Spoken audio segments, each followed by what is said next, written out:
25 years. Your home for Minnesota Twins baseball.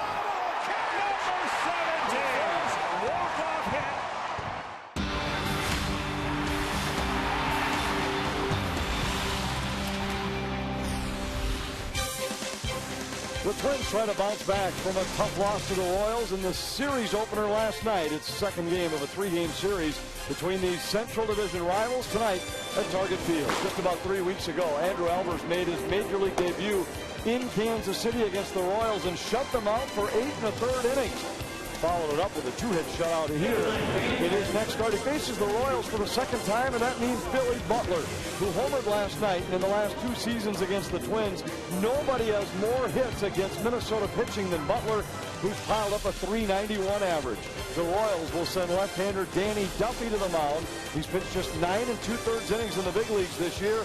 1 win without a loss and a 1.86 ERA. Brian Dozier had a 2-base hit for the Twins last night, continuing what's been a remarkable power surge for the leadoff hitter for Minnesota. Only Chris Davis has more extra base hits in all of baseball since the 1st of June. Welcome to Target Field with Tom Kelly. I'm Anthony LaPanta.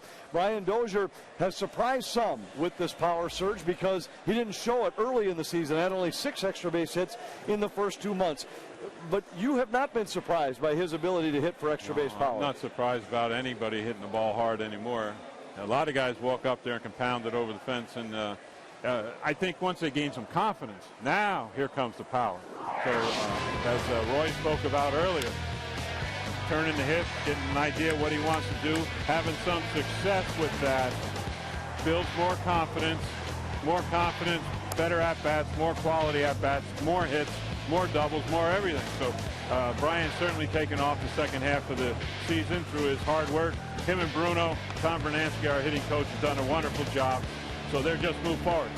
Mindley now got to clean up some of the other stuff going on the field. Not covering second. On the pitch out last night, somebody got covered. The bunt, hit and run, clean some of these things up. Andrew Albers will be looking for an encore against the Royals. We'll preview his start next.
Ford.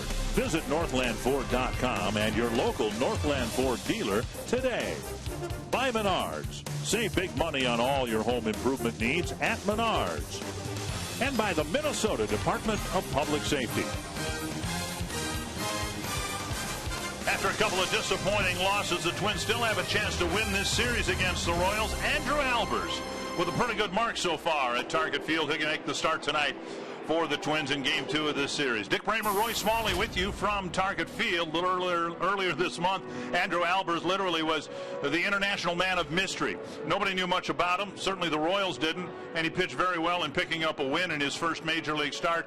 Now the proverbial second time around for the Royals against Albers, who might already be showing some signs of the league getting familiar with him. You know, when you're a spot pitcher and a pitch-to-contact guy, you have to be really good in your locations, in your pitch selections. The first 2 games out, he wasn't good. He was sensational. He threw the ball exactly where he wanted to, almost every pitch, and had 2 wins and no ERA to show for it. His next 2 starts, not really as bad as it looks. I would say he was about 4 pitches in each game away from being really pretty good. But the league is starting to learn about him, and he's starting to learn about how he has to pitch in the big leagues, and this is it.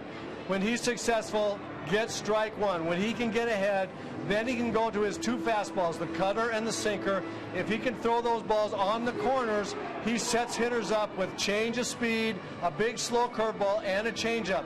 He mixes his pitches really, really well, and what I love about Andrew Albers is when he gets a hitter set up for a certain pitch, he can throw it to that spot and get him out. We'll see if he can do that tonight.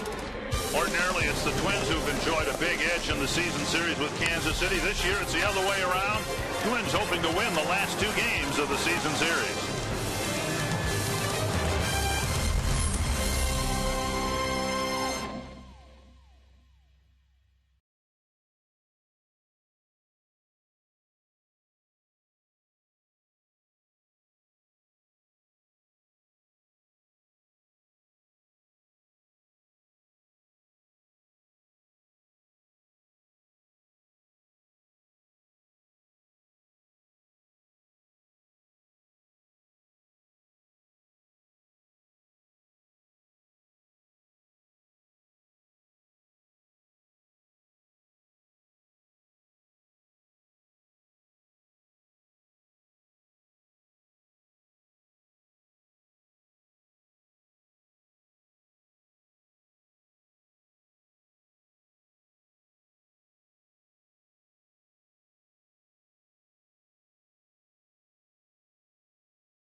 The Royals almost completed a shutout in his first major league start. Will make his second start against the Kansas City Royals. And Ned Yost has seen his team rebound from yet another losing streak. They had a 7-game losing streak that brought them back down to the 500 mark, but now they've won 3 in a row against 3 different teams. The Menards batting order for Kansas City: Alex Gordon, followed by Emilio Bonifacio, Eric Hosmer, Billy Butler, Salvador Perez, Justin Maxwell, Jamie Carroll, Alcides Escobar, and Gerard Dyson. Andrew Albers on the hill for the 5th time for the Minnesota Twins. 2 really, really great great starts, 2 so-so starts, and we'll see if he can get back in the I'm going to throw this ball over and quality strikes mode that he was in his first 2 starts. And Alex Gordon will lead things off. Had the biggest hit for the Royals last night, a 3-run double. Just a week ago, the Twins were in Detroit on their way to winning 2 of 3, and the hope was that the Twins would be able to maintain some good baseball through the rest of the road trip, and now into this homestand that lasts just 3 games. But instead, the Twins had a disappointing weekend in Cleveland and terrible ball game last night. 1-0, Albers to Gordon. He'll be followed by Bonifacio and Hosmer. And 2-0.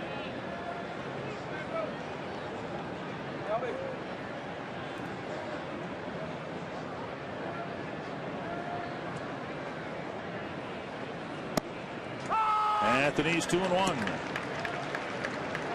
That Albers was able to pitch into the 9th inning in his major league debut speaks to his getting ahead of hitters, not just strike 1, but then strike 2. Snap bat. Morneau backhands it. Albers to the bag, 1 away. Most of the bat ended up in short right center field. 1 down, and the Northland Ford defense for the Twins. Josh Willingham in left, Lee Thomas in center. Wilkin Ramirez getting the start in right field. Blue, Florimon Dozier, Morneau, the infielders. Chris Herman, as has been the case in all of the Albers starts, behind the plate. Hunter Wendelstedt, the home plate umpire. Alan Porter, Greg Gibson, Jerry Lane, the base umps.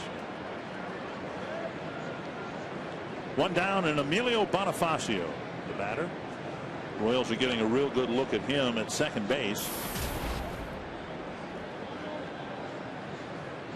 Last night he played third base. There's strike 1. You look at the starting lineup for the Royals here tonight, Roy. 3 of the 9 in the batting order were acquisitions in recent weeks for the Royals. Bonifacio, Maxwell, and Carroll. Swing and a miss, 0-2. The Royals trying to plug in some players into some spots. They thought that they were just a little bit deficient here for the last run pennant drive here, trying to get into the wild card spot.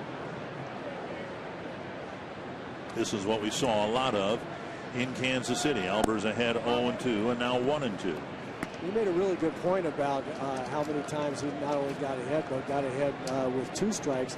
And the other thing is that when he did fall behind, when he didn't throw the first pitch over, he threw the next pitch over. He was very rarely 2-0.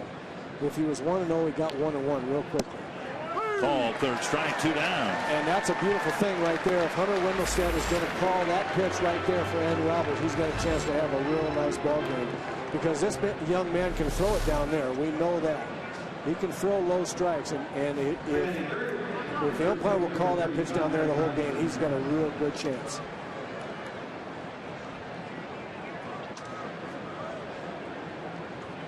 So 2 down, and Eric Hosmer, the batter. Royals 13-4 against the Twins this year. Strike 1. The 4 wins have come from unique spots, given the fact that it was Albers in his major league debut, Kyle Gibson in his major league debut, and Samuel DeDuno, who was not on the 40-man roster at the start of the year. And Albers gets ahead 0-2. We just look at those 2 pitches right there, and I'm always amazed when you see guys in the big leagues that can throw 98. You say, I know how guys can swing and miss that.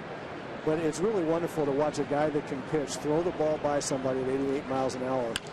Pop up behind third. Bloof chasing it and coming up a step short. A foul ball, still 2 strikes. Albers has impressed the Royals in their game so far with his ability to throw some off-speed stuff, some change-ups, and here's a good hitter, Eric Hosmer, who's having a good season, and he's swinging the bat well right now. Albers painted the outside corner for strike 1, and then came in on him and with 88 miles an hour on the inside corner and threw it right by him. And that's the beauty of pitching. And it's just fun to watch a guy that throws 88, not 98, do well. Breaking ball off the plate, 1-2.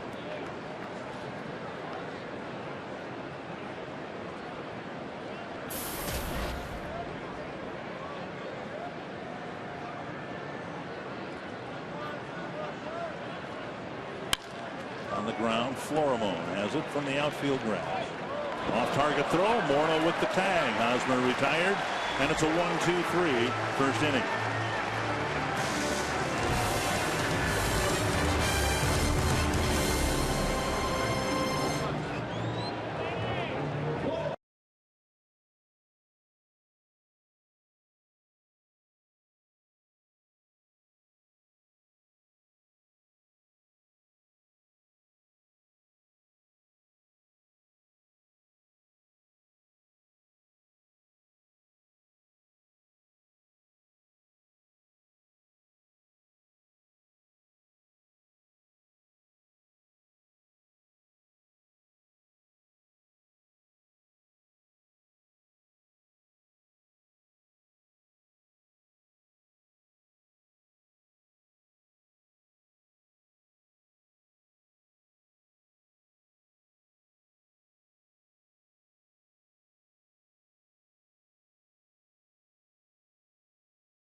Innings that he's pitched against them. And you can see the Royals would have to have a lot of season series like this one to get back to even par against Ron Gardenhire. The Menards batting order for game 2.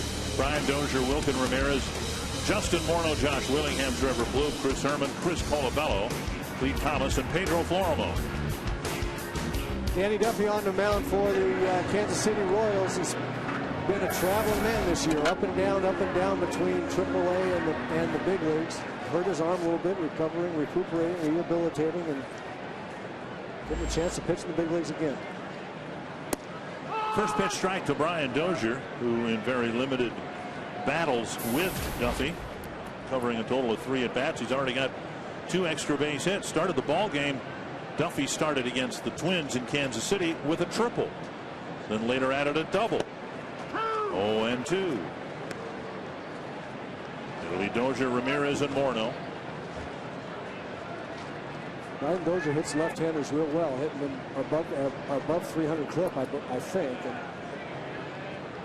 we like seeing him up there. 0-2 pitch, got him out in front, a little pop-up, short center field. And Dyson trots in, makes the catch, 1 away. Northland Ford defense for the Royals. Alex Gordon is in left. Gerard Dyson in center. And Justin Maxwell in right. Former Twin Carroll at third. Mike Mustaka still bothered by a strep throat. Escobar, Bonifacio up the middle. Hosmer at first and Perez behind the plate.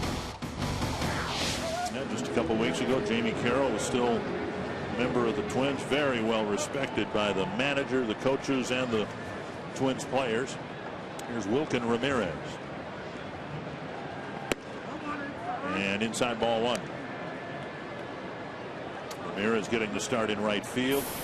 Ryan Domet had a tough game to catch, took some foul balls off the mask. He'll start this day on the bench. Fouled away, 1-1. In the start in Kansas City, where Duffy really only pitched about 4 innings, maybe even a little bit less, and now so far tonight, I've been impressed with his arm. He's got a very, very nice arm. Live fastball, low 90s, 93, 94. He's got good stuff. Base hit to left. Ramirez spanks a single with 1 out in the first. And that will bring up Justin Morneau. Well, here he leaves one up and out over the plate. And that's a spot that Wilkin Ramirez is pretty good. Up and out there. So the Twins have something going here. And I think it's important against left-handed pitching for the right-handers who normally hit left-handers well to do the job. Morneau, some of the other left-hand hitters will battle as hard as they can. But Ramirez, Willingham, Dozier, those guys, I think they need to carry the load against the left-handers. 1 strike to Morneau.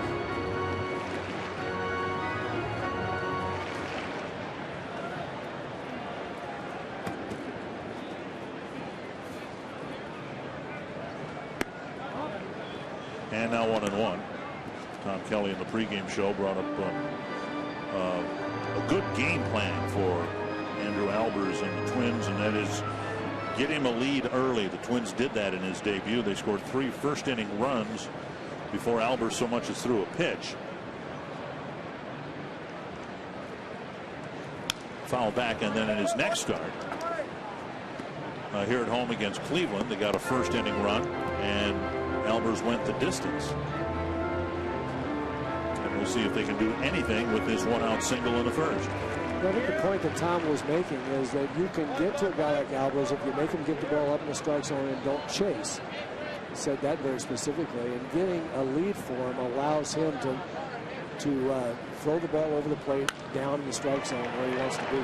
Roll to the right side, and out at second is Ramirez. Morneau reaching on a fielder's choice. And that'll bring up Josh Willingham. Good play by Bonifacio, get the lead runner here, even though the ball was to his left. And Ramirez going very hard. Good slide, really good slide into Escobar there, preventing him from throwing. I don't think they would have gotten him anyway, but that removed all doubt. Still got a lot of fist bumps in the dugout for doing it. You bet. Here's Willingham, hitless in 6 at-bats against Duffy.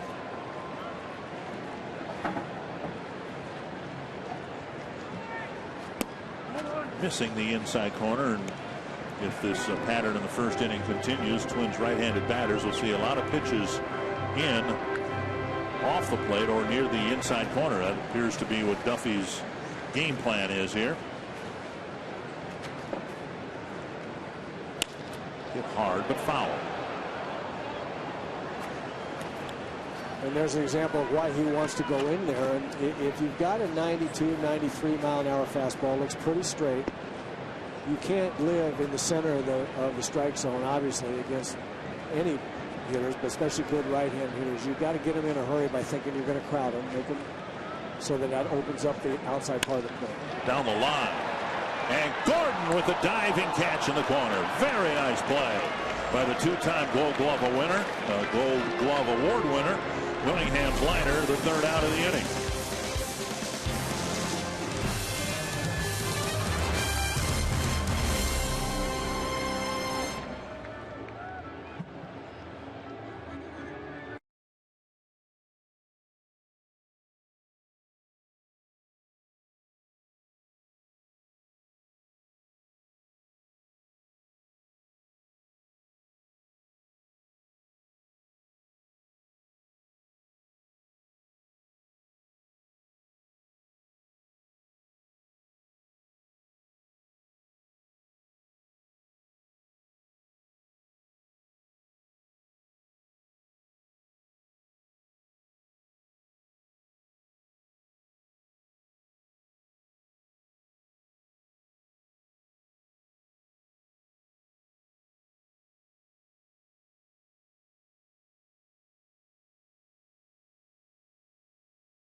Had a perfect inning.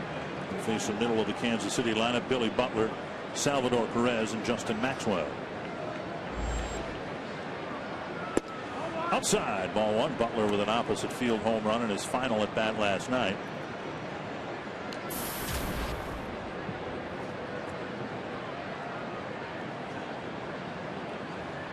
Two and 0.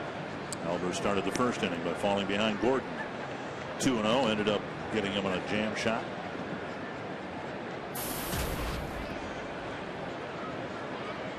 Picking it up when you want to see your guys in the middle of the lineup pick it up. 2-1.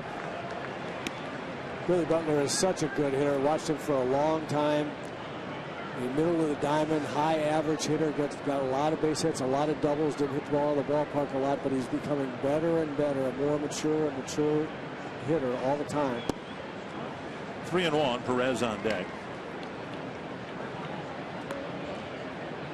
Starting to set up pitches a little bit. He still has a real center of the diamond, opposite alley approach, but he'll pick his spots to look inside and really drive the ball to his pull field, to left field as well. He's become a complete hitter. Foul back, 3-2.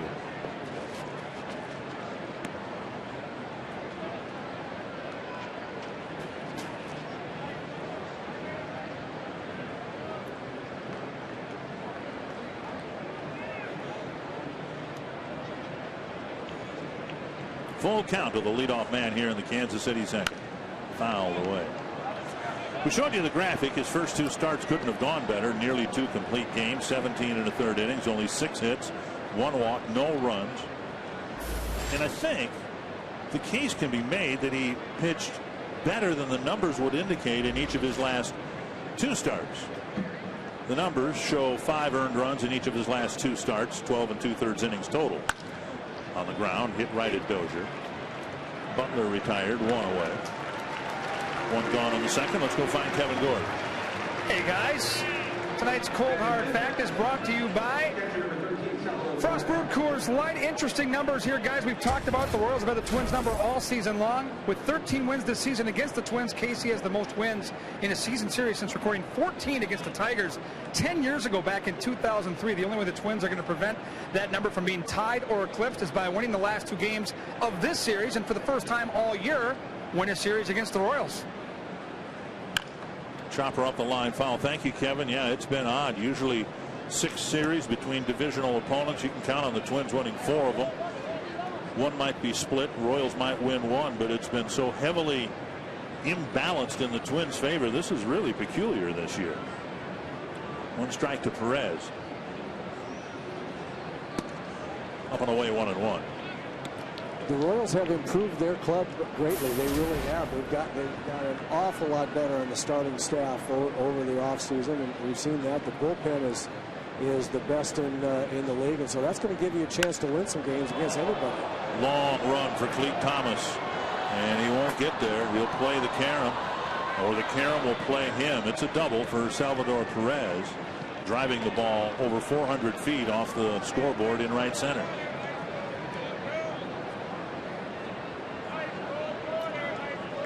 That'll bring up Justin Maxwell. Perez wasn't around for the first Albers start in Kansas City, and you don't need a scouting report for this guy to hit a ball up and out over the plate like that. Good hitter, big, strong guy, likes to extend his arms on pitches out over the plate, and he hit this ball a ton. This is a home run everywhere in the world except for here. Justin Maxwell has put up good numbers since his acquisition by the Royals. Bonifacio's done well since the Royals picked him up. Maxwell fouls it at the plate. A few moments ago I said I thought you could make the case that Albers' last 2 starts have been better than the numbers indicated. First time he gave up a run, it was against the White Sox. He gave up a first inning run and then a 4-run inning in the 4th inning. Viciedo hit a 3-run home run. He finished that outing, however, by retiring the last 10 batters. And then he made a start against the Tigers, and he, I thought, pitched awfully well. 5 2/3 innings, just a couple of runs allowed. Swing and a miss. And then he gave up with 2 outs in the 6th, 3 straight hits. Came out of the ball game. Josh Reneke gave up a 3-run home run, and 2 of those runs tagged on to Albers' total. But I thought in retrospect he gave the Twins an awfully good start that day. Well, I agree with you, Dick. That's what I mentioned at the top of our show here today. I thought he was 3 or 4 pitches in each start away of each loss there of being very, very good. There's a strike. And Maxwell's gone on strikes, 2 down. And that's what I really like about Andrew Albers. That's a great example of it. When he gets a hitter set up for a certain pitch, he's got him set up for a fastball, a little cutter on the inside, he's able to throw it there and throw it right on the spot. You see a lot of guys, they know they want to go in there, but it'll either be 6-8 inches inside, in which case it allows the hitter to get back in the count, or they leave it back over the plate and the ball will get hammered somewhere. But Albers has the ability so far in all 5 of 4 plus these few batters into this 5th start to throw the ball pretty much where he wants to throw it. Jamie Carroll making his first appearance against the Twins since the trade. Hasn't hit much for the Royals since they acquired him, just 1 hit. Had an 0 for 17 skid to start his Kansas City career. Inside. 1 hit, 21 at bats, and Carroll 3 hits away from 1,000 in his career. Runner at second, 2 down. 1-1 to Carroll. Chopper to short. Florimon has it, throws low, and Morneau has to dig it out. 2 errant throws by Florimon in the first 2 innings, and Morneau has saved them both.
No score after an inning and a half, and you can vote for who you think is the Arby's value player of the game. Just text value, a space, and the player's last name to 234-234. Let us know who you think had the most value in today's game, and we'll tell you the winner in the postgame show. Trevor Plouffe to lead off the 2nd, then Chris Herman and Chris Colabello. Another hot, muggy night here at Target Field. A brief but yet preparatory homestand for the road trip to follow, where we have 6 games in the state of Texas. Day game tomorrow here between these 2 teams, and then Friday night in Texas. Game time temperature supposed to be just over 100 degrees. 1 strike to Plouffe, hitting just under 300 against left-handers and just over 200 against right-handers.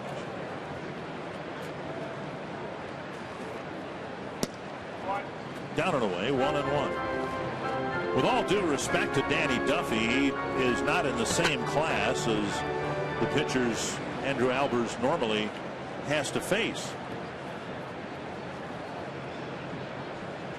Plouffe takes outside 2-1. In his debut, Albers had to face James Shields, the ace of the Kansas City staff. And then 2 starts later against the White Sox, his mound opponent was Chris Sale. In Detroit, it was Justin Verlander. Inside 3-1. For Duffy, he may get there at some point, but he'll have to harness his control. That's been his biggest Achilles heel so far, even before the Tommy John surgery.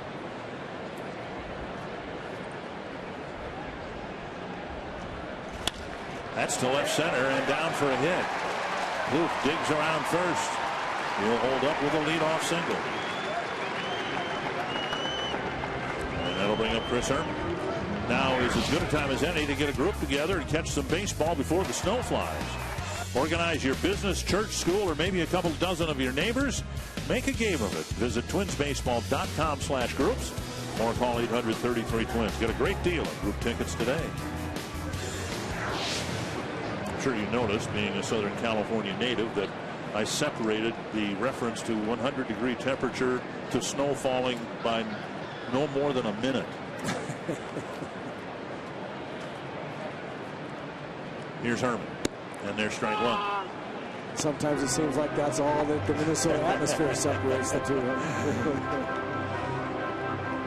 But you're right about Duffy's control issues, both command of the strike zone with his fastball, which is so important, and then being able to consistently get a breaking ball over.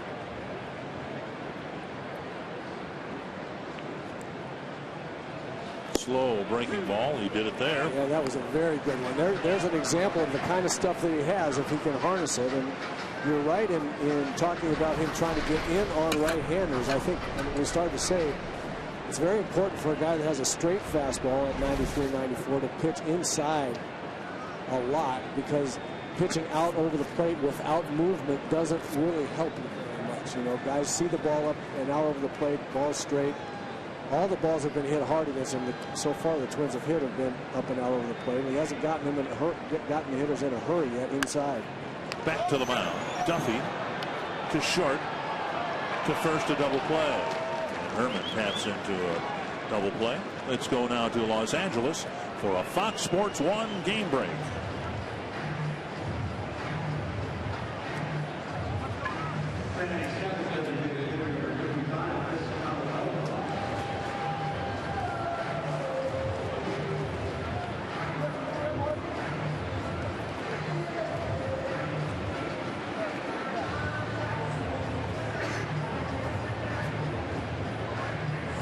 See the American League Central with the Tigers losing last night. They're trailing again tonight to Oakland, and the Twins, if they're not careful, are going to be passed by the White Sox. White Sox playing good baseball, winning 8 of their last 10.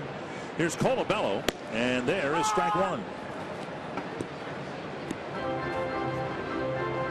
Colabello getting the start yesterday, being named the International League's Rookie of the Year and MVP. I'm guessing if you're going to win both those awards, you better do it in the same year. Because if you were the Rookie of the Year in the International League, if you're back for a second year, something went terribly wrong in your career path. Right? I mean, if you're a Rookie of the Year in AAA, you better get a pretty good shot the next year in the big leagues, don't you think? Swing and a miss. Colabello gone on 3 pitches. Twins get a hit, but Duffy faces just 3 men in the inning.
Presented by CenturyLink, your link to what's next.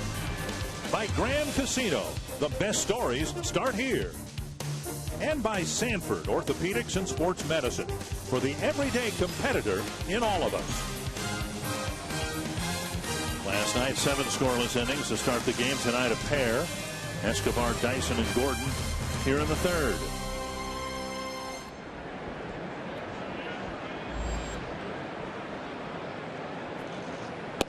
And first pitch, a strike. 85-mile-per-hour fastball down the middle, strike one.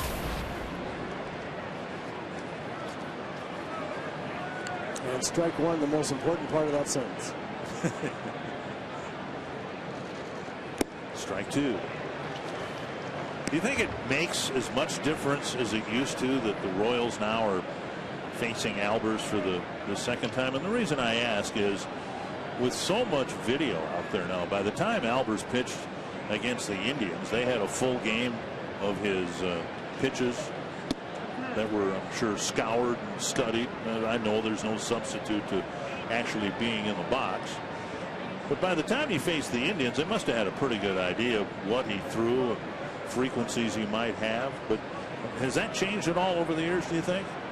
I think having video helps a lot, but the point that you made about there being no substitute for seeing a guy in person standing in that batter's box against him, I mean, there really is no substitute. You can't tell on video that his delivery is a little sneaky, that it's a little deceptive. You can't really tell exactly how much the cut fastball cuts, and you can't really tell that slow curveball that registers at 65 can really possibly be that slow. You have to get in the box and experience it for yourself, number one. But the other part of that is that if a pitcher is able to throw the ball where he wants to on both sides of the plate, as Escobar fouls off another one, if he's able to work both sides of the plate as effectively as Albers has done and stay out of the middle and get strike one and change speeds, you can see him for 6, 7, 8 times. It doesn't matter. I think about Larry Gura and Catfish Hunter and Jimmy Key. I mean, those guys, Tom Glavine, you knew what he had. Guys saw him for a long time, and he was just able to consistently throw the ball in spots where it was hard for hitters to get a rhythm and really square up the ball enough times to put together any big innings. 3-2. And another foul ball. Escobar having a battle here with Albers, who got ahead of him 0-2. Now some full count fouls. Escobar with a couple of hits against Albers earlier this month. Albers gave up just 4 hits, 2 of them to Escobar, 2 of them to Hosmer. Another 3-2 pitch. And another foul ball.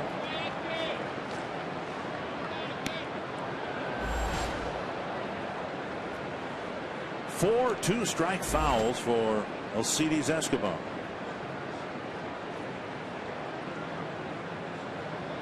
.30 innings coming into the game and a total of 11 strikeouts for Albers. So he is the quintessential pitch to contact guy. A wobbler to Florimon, and finally Escobar's put away, 1 down.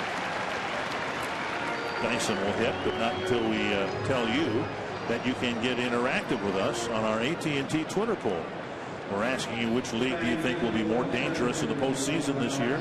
You can tweet your answer using the following hashtags: AL postseason or NL postseason. And of course, I'm an American League guy, but I really don't know how I would answer that. I've always liked the Tigers. I think they have all the components in place to go very deep into the playoffs. The Red Sox have been a first-place club all year long. Don't hear much about the Rangers, but there they sit on top of a dangerous division, 1-1.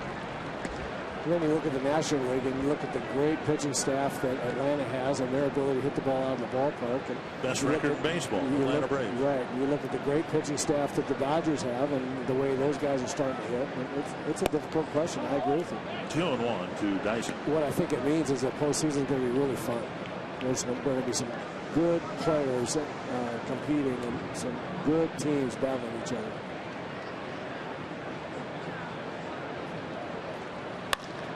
On the ground to Dozier. 2 down.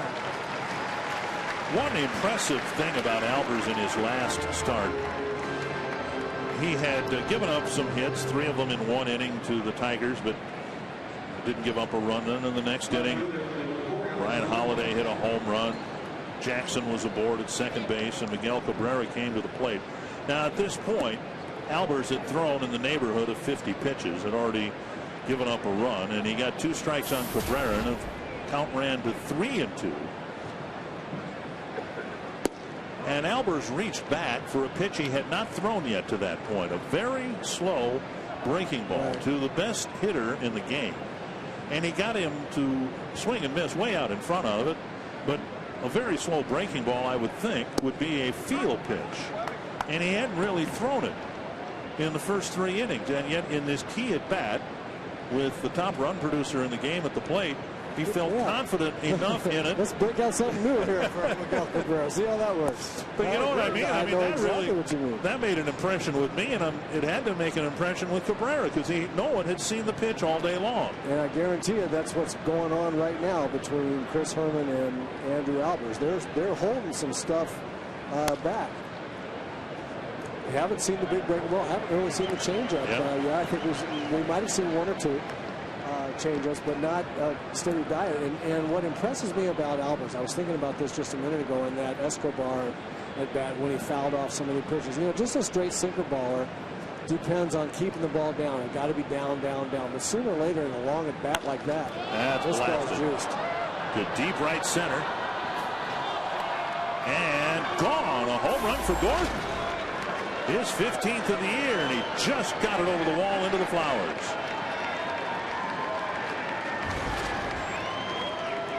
And the Royals get the first run. An Alex Gordon home run. Yeah, and Albers just contradicted what I was in the middle of saying about how impressed I was with him throwing the ball on the corners where he wants. And here's a ball in the middle of the plate. And I have to tell you now, pretty soon we're going to have to quit throwing the ball out over the plate to Alex Gordon, because that's where he's looking for the ball, especially against left-handers. He was against Thielbar last night when... Now a bunt attempt. Albers underhands it, makes an easy play on Bonifacio to end the inning. And it's a run for the Royals on a 2-out home run by Alex Gordon. It's 1-0 Kansas City.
Minnesota State Fair, and I'm in front of the fried pickle stand, one of my favorite foods at the fair. But this year, showing something a little different. They got a little powdered sugar on the deep fried pickle. You dip it in chocolate.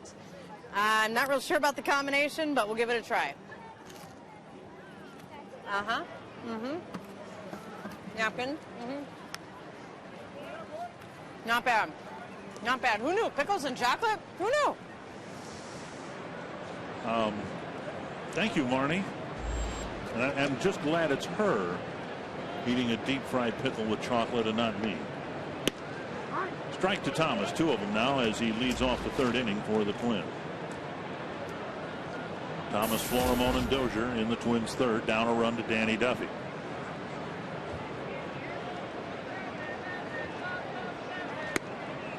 There's Duffy's version of the slow breaking ball, left it up high.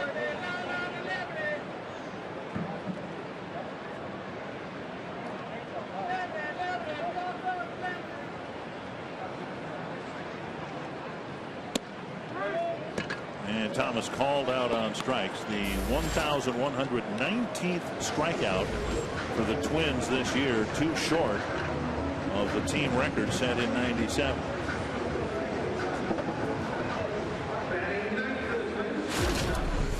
Well, last night, as we're looking at Pedro Florimon, he pitched, Garden called a pitch out, and nobody covered second base. That's on the shortstop. I have to say, even if Dozier is in on that, that's on the shortstop. Infield coach Joe Vava talking to both of them, saying, "What the heck is going on? We pitch out. We think the runner is going, and nobody covers." You have to know the signs. You have to look at the signs. What I suspect happened there is that they were pitching out, thinking that there might have been a squeeze on, and I think Florimon and Dozier thought, well, as they're throwing through to 3rd. We're not throwing down to 2nd anyway, so why do we need to cover? But that's just not the way to play the game. You have to go ahead and cover second base, just in case. You never know what might happen, and you don't do yourself any good as the pitch is being pitched out, and whatever happens, steal, squeeze, whatever, standing in your position, not doing anything. So I think that's what they had to get straight. 3-1 to Florimon. And that's what Tom Kelly was alluding to in the pregame show. We got to get some of these things cleaned up. You know, Tom was so great at making sure that the details were covered in Twins behavior out there on the field. And we got some messy details out there right now, a little bit this year. That's what the former skipper was talking about. Well, here's my understanding of it, and please tell me if I'm wrong, because there's a great likelihood of that. Dolmet, there's a 3-2 pitch to Florimon, and a foul back. Dolmet came out in front of home plate, made the signs saying, all right, if the guy takes off, we are not going to throw through because, well, we think the guy might be trying to come in from 3rd base. But then from the dugout, the sign was given to pitch out. Now, to me, that's a trump card, is it not? No, actually, that's not a trump card. That was just a different, nice swing. Good at that right there by Florimon, taking that ball the other way. I sure like seeing him do that right-handed here for a little while. He's been struggling right-handed. Love to see him go the other way, get some hits that way a little bit, try to get himself back on track. But the pitch out there really was in defense of the squeeze. Okay, and I think that Dolman didn't come out and give another sign. After he gave the sign, he come back, now they give the pitch out. It would have been okay for him to come back out and give the other sign and say, we're still doing this or that. But it's about, that was about the squeeze, and the guys in the middle infield just kind of relaxed. They thought, well, we're pitching out but not throwing down here. Why do we have to move? And that's just not the way to play the game. Because anything might happen. It might have been a squeeze. The batter might not have been a great pitch out. The batter might have been able to contact the ball in the fair territory. Someone's got to cover second. Someone's got to cover first. I mean, you got to be ready to move out there. 1 strike to Dozier. Florimon checked at first. He is a threat to steal. The Twins don't have many threats like that. Florimon tied for the team lead with 10 steals. Only 41 stolen bases on the season. Florimon has 10 and Dozier has 10.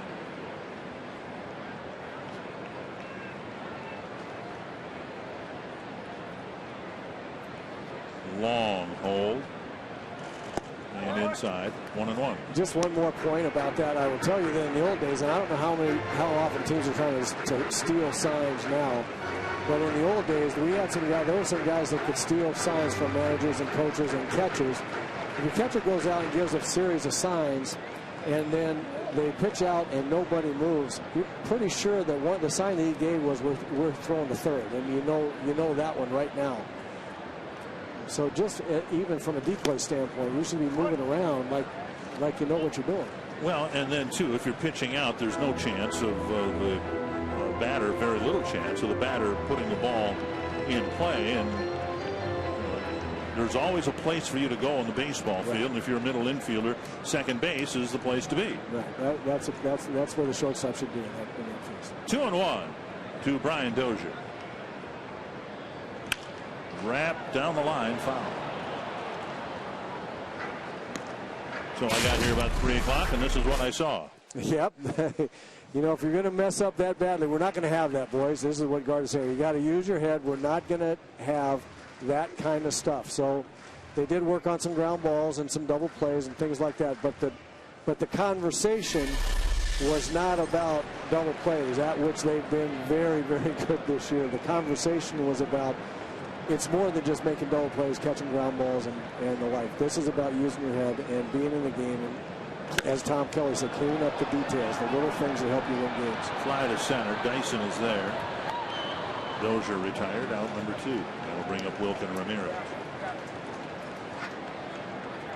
Now you would think a better chance for Florimone to go.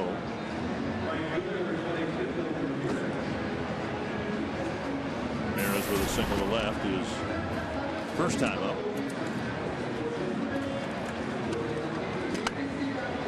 Each of the Twins are about to set a club record for strikeouts. Duffy has a couple of them. He's struck out Colabello and Thomas.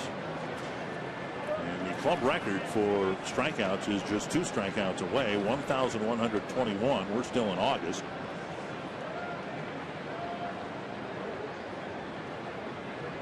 And Florimone got a great job. Yes, please. Thank you, Wilkin. Good job by Wilkin Ramirez right there. I got to tell you, there was going to be no play, and I think Ramirez could see how good a jump that was, and took a fastball right down the middle, not being selfish. Or maybe he was. Maybe he said, I'd rather hit with a guy on second. But my man's going to be on second if I don't mess this up. 1 strike to Ramirez.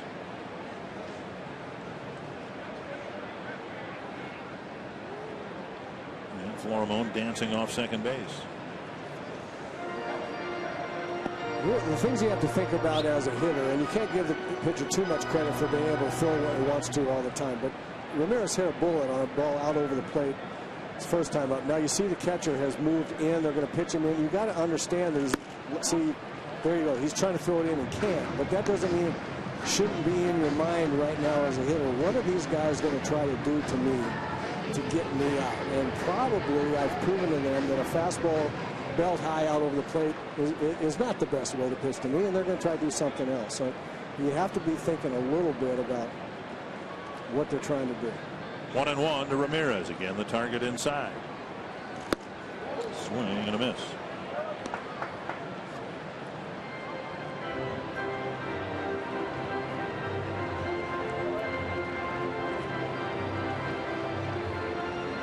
Didn't have many opportunities last night. Of course, the ones they had, they let slip through their fingers against James Shields until the 8th inning. Now a chance, a 2-out hit to the outfield would tie the game.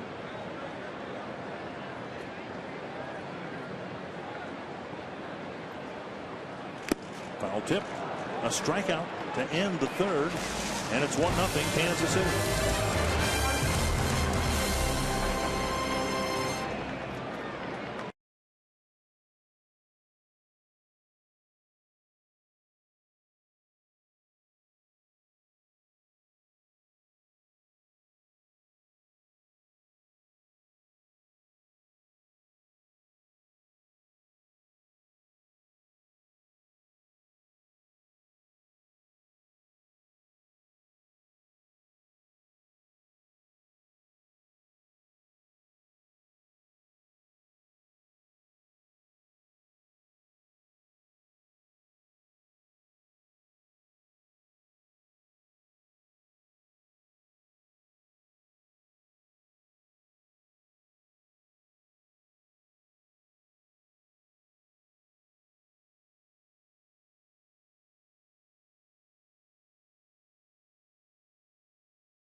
gave up a home run to Alex Gordon with 2 gone in the 3rd inning. It's 1-0 Kansas City. There's our Pepsi fans of the game. Mike Vidnovic on the right, who was up here working stats for us last night, bringing his sister to the ball game.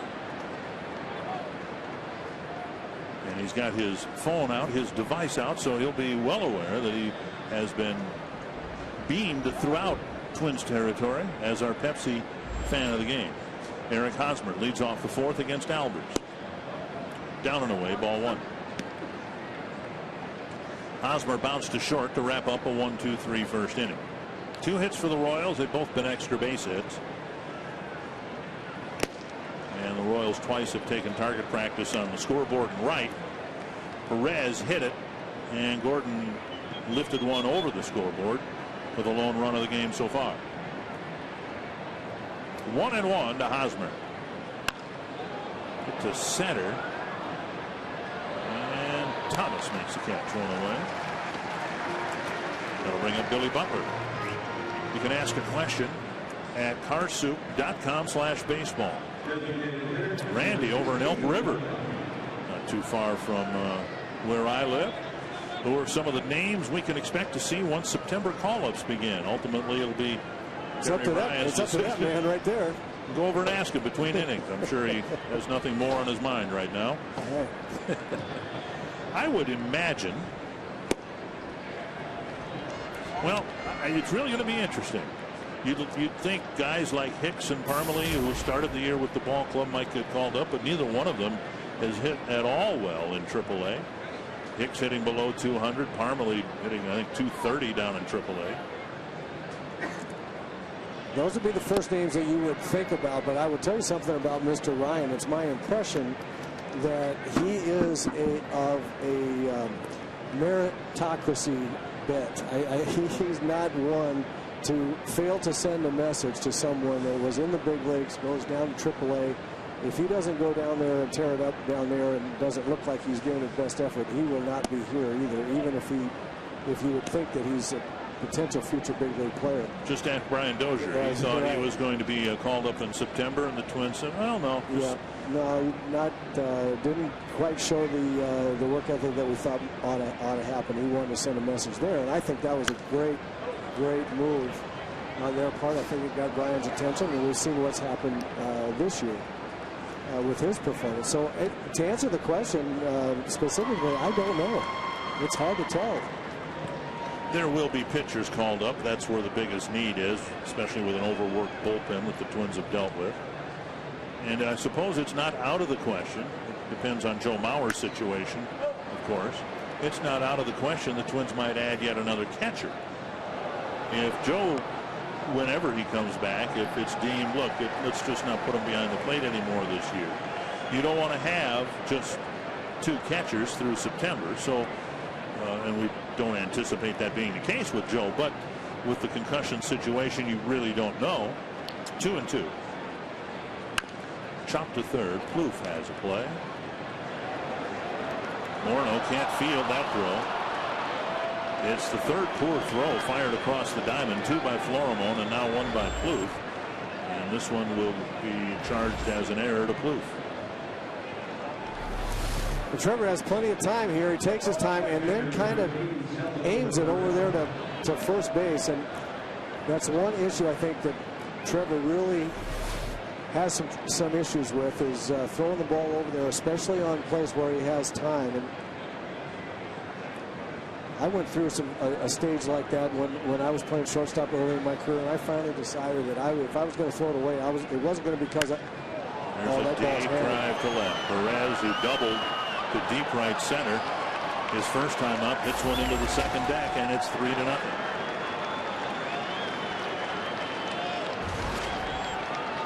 So Perez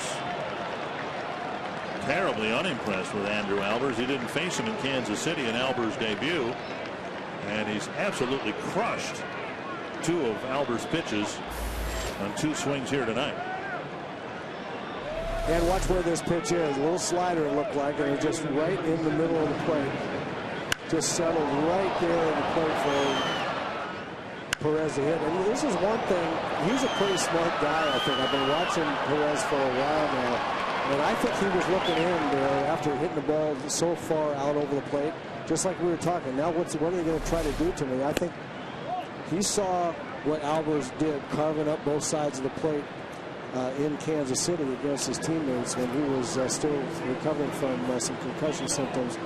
And he was a smart guy and a catcher. And I think he said, okay, I hit the ball out over the plate. Now I'm looking in, because he goes back and forth. Albers covers the bag. Morneau gets him the ball. 2 down. That'll bring up Carroll.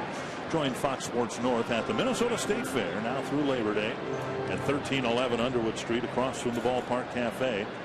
And tomorrow meet Fox Sports North girls Kendall and Jenny from 1 to 5 p.m. You can register to win tickets to your favorite hometown team games, plus autographed Kent Herbeck merchandise courtesy of Carriers, and also record a free sports update. Log on to foxsports.com, click on the upcoming events banner for complete details. Jamie Carroll, the batter, hit a bouncer to Florimone his first time up. Ball 1.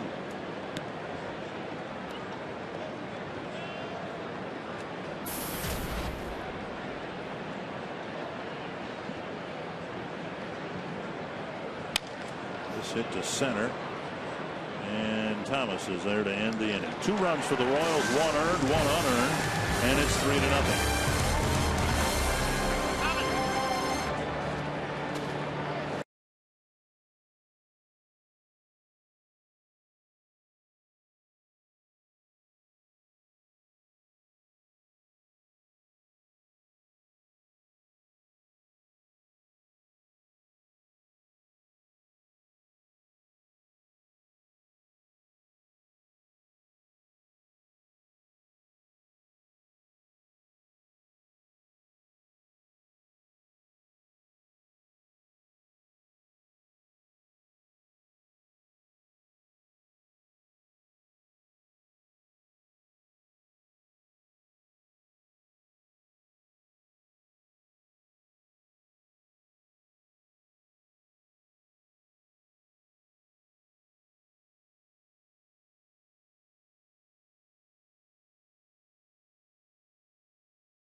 Daniel Duffy so far been pretty good.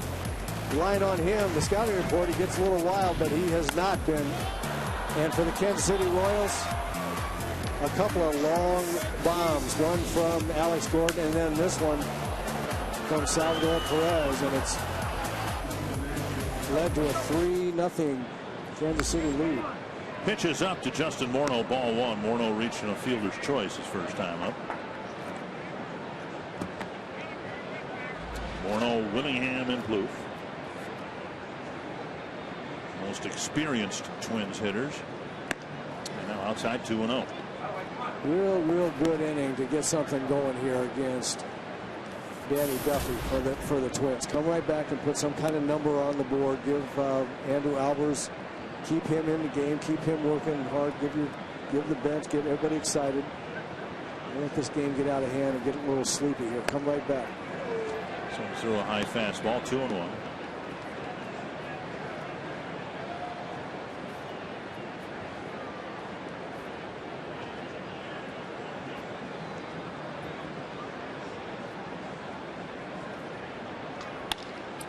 Right center field, hanging in the air for Maxwell. He makes the catch, 1 away. And that'll bring up Willingham. Twins tickets remain available and affordable, and the price starting at just $8. A lot of baseball left at Target Field, and you can check out the Steal of the Week and demand-based pricing for more great deals on single game purchases all season long. Every day of the week you can find something new at twinsbaseball.com/tickets or by calling 800-33-TWINS. Not much of a homestand here. 3 games in less than 72 hours. Strike one to Willingham, but when we come back from the Texas trip, Twins have 3 with Toronto, 3 with Oakland, 3 with Tampa, 3 with Detroit, and 4 with Cleveland before the season wraps up. 16 of the remaining 23 games here at Target Field after the Twins go through Texas. 2 strikes to Willingham.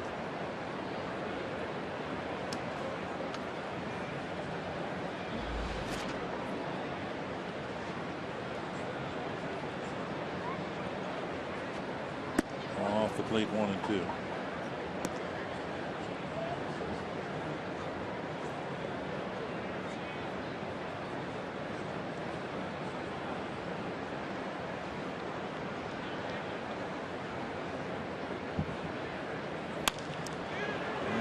Short left. Gordon hustling in. He's there for the catch. Another fly ball out. 2 down.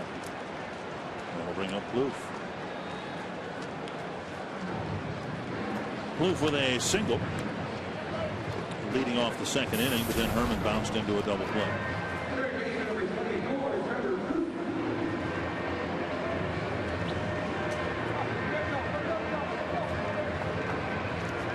Twins knew they were going to face a Kansas City lefty tonight. They thought it was going to be Bruce Chen. But then yesterday, as the Royals were getting ready to open the series, they decided to call up Duffy, move Chen to tomorrow, and send Wade Davis to their bullpen. Strike on the outside corner, 1-1.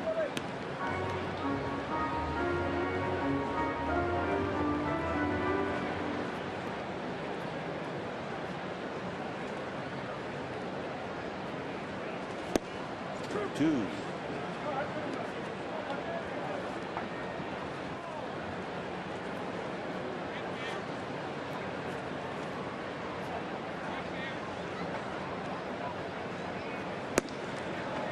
And a strikeout of Plouffe ends the inning, and the Twins have tied their 12th record for strikeouts in the season.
We're standing smack dab in the Minnesota State Lottery winner's circle. 100 scratch-off tickets for the birthday boy, 73 years young, a former Marine. Richard, what's your favorite part about being here on your birthday? Well, my favorite part is being alive. Last year at this time, I was in intensive care. They didn't expect me to live. You're doing pretty well. You just shot 43 on the front 9. Shot 43 in the front 9, but I lost. My opponent had a 41, but still I was within 2. Within 2, and you're going to get 100 scratch-off tickets for your birthday all the way down from Clear Lake from one Richard. Guys, back to another. Pretty cool deal. Good to have you with us. See if the Twins can get this game turned around behind 3-0. Alcides Escobar will lead off the fifth against Andrew Albers. This one lifted to right. And Ramirez is there for the catch. A quick first out. Let's go now to Los Angeles for a Fox Sports 1 game break.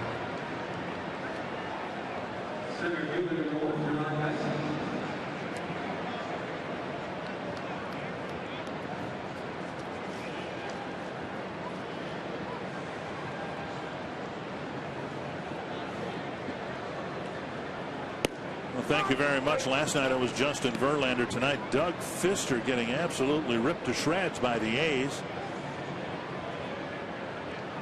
One strike, the count to Gerard Dyson.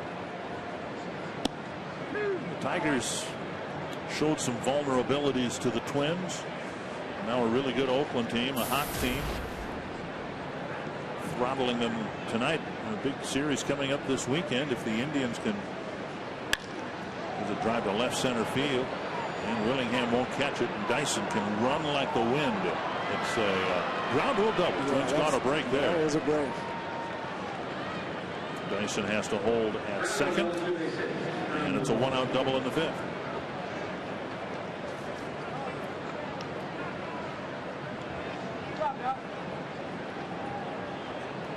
These left-handed hitters against Andrew Albers just look like they're looking for the ball out over the plate, looking to go in the middle of the field someplace. Dyson, not known for his power, hit that ball a long ways, and the Twins did catch a break. He's on third, standing up if that ball stays in the ballpark.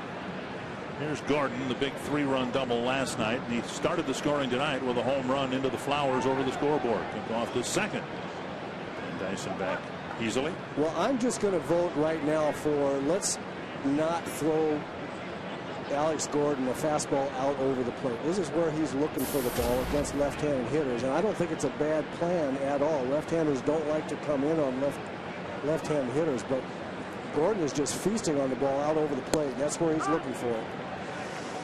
Gets one on the outer half, taken for a strike. Every time they try to move him out of the leadoff spot into the middle of the lineup, things don't go well for him or the Royals. So for now, they'll leave him in the leadoff spot. One strike. Lifted to left, and Willingham retreats a few steps. Dyson setting up for a possible tag, and with him you have to be very careful. Not many times will a runner tag from second go to third, but Dyson a candidate to do just that. 2 down, and that'll bring up Bonifacio. Better pitch there to Alex Gordon. The slider moving away from him, even though he's looking out over the plate, different speed, a little bit further out. But 2 nights in a row now against left-handers. Last night against Caleb Thielbar, as I started to say earlier, Gordon's a home running back.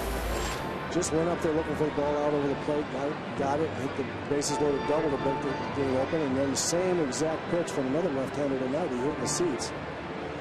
Really got to move his eyes around a little bit, because he looks to me to be locked in against left-handers, looking for fastballs right out of the plate. And here's where it was. Look at this pitch. That's the ball he's looking for right there. The ball out over the plate. He's just convinced himself that left-handers aren't going to come in, and so he's looking for it. Right there's the same. There is the exact same pitch. And you've got to move him off of that zone right there. You've got to pound him in a little bit, and so you don't get to just stand up there and look for that pitch. Strike one to Bonifacio. Struck out looking in the first, trying to bunt his way aboard right after the Gordon home run, and Albers easily threw him out.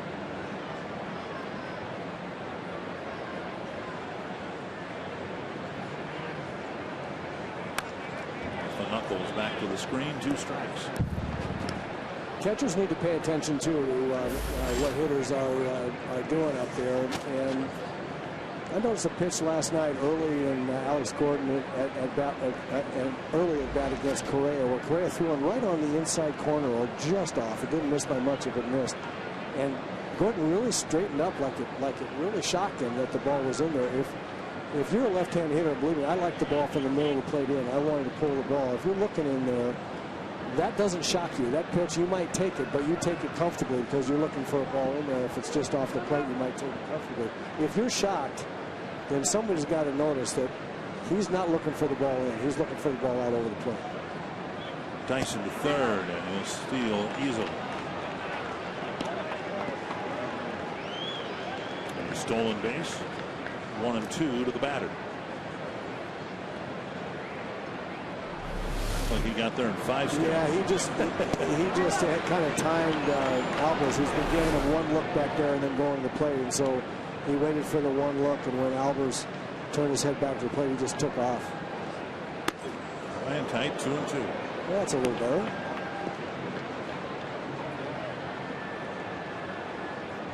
I like that pitch an awful lot. He wasn't throwing up around his head to try it and hit it, but you got to move guys.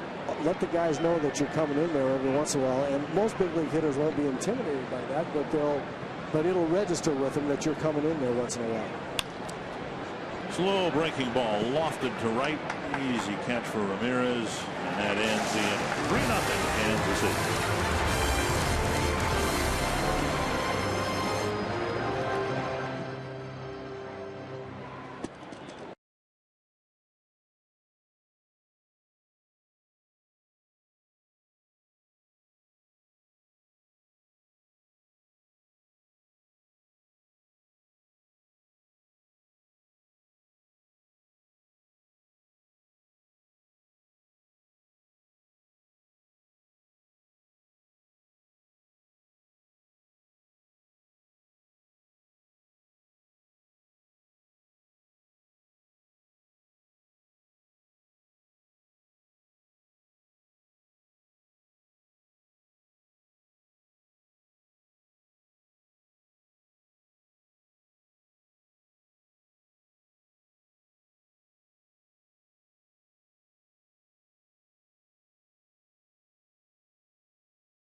Twins coming to bat in the bottom of the 5th, down 3-0. This copyrighted telecast is presented by authority of the Minnesota Twins and may not be reproduced or retransmitted in any form, and the accounts and descriptions of this game may not be disseminated without the express written consent of the Minnesota Twins. Chris Herman leads off the 5th against Danny Duffy. Yeah, swing and a miss. Herman, Colabello, and Thomas, and then Florimone if somebody reaches, and all those guys are a high percentage strikeout guys. The Twins have tied the team mark for strikeouts in a season. 1,121, set by the 1997 Twins team of Rich Becker, Marty Cordova, Scott Stahoviak. The 97 Twins, about the only highlight for them. There's a foul off of Perez. That was the year Brad Radke won 20 games, but the team won only 68. And we have more than a month to go yet.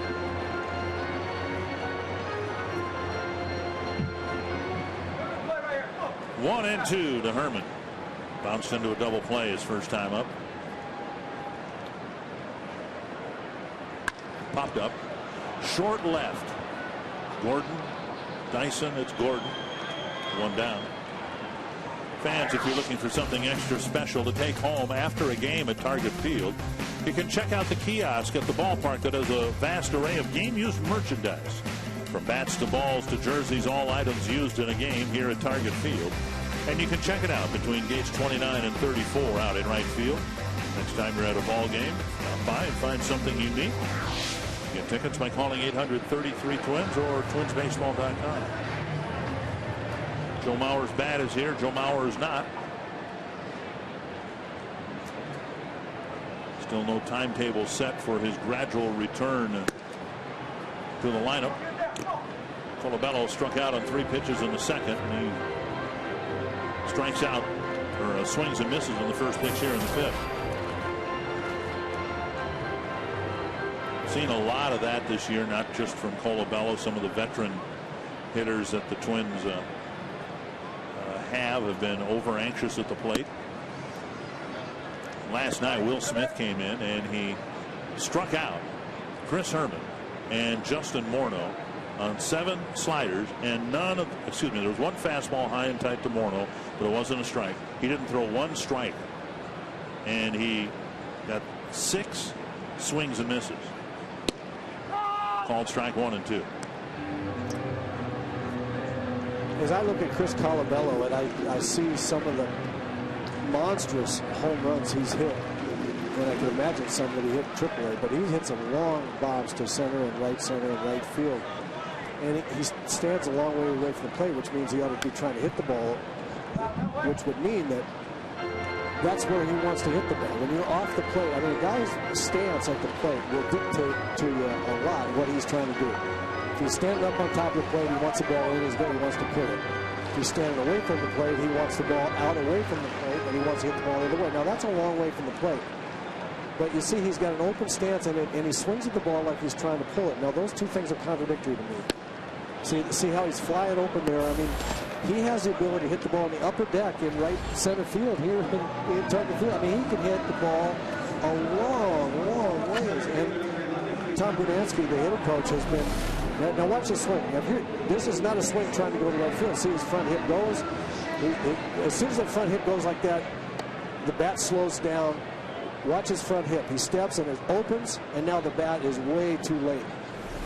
Now, if you're going to swing like that, then you've got to get up on top of the plate, make the ball be in on you, and that way the ball will get there quicker to you, and you've got a chance. In my humble opinion, I'm not the hitting coach. I do know that Tom Brunansky has been working with him, trying to get him to hit the ball to right field and right center like he did in AAA. And I'm guessing that he's just messed up right now, trying to do too much in the big leagues when he came up here, and got himself in some bad habits. But it really looks to me like for Colabello, if he's going to stand a long way from the plate, he needs to close up his stance and just make up his mind he's going to hit the ball to right field, because there's no downside. He can hit the ball out of the ballpark there. 1 and 2 to Thomas. Just outside 2 and 2.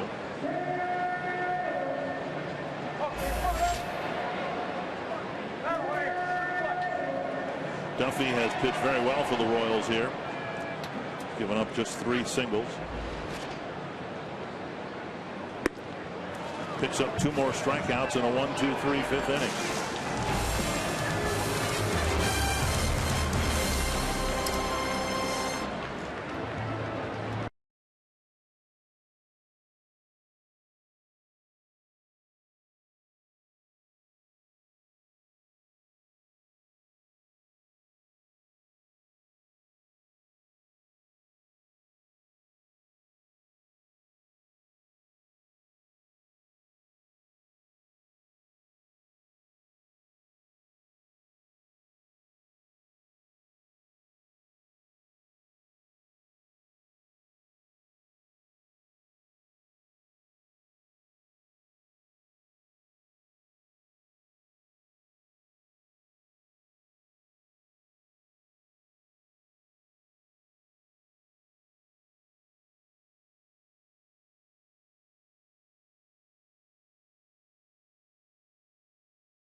And we'll look at some home run pitches, and I'm going to tell you that mid-thigh high in the middle of the plate's a cookie for a left-handed hitter, and it turned out to be so for Alex Gordon.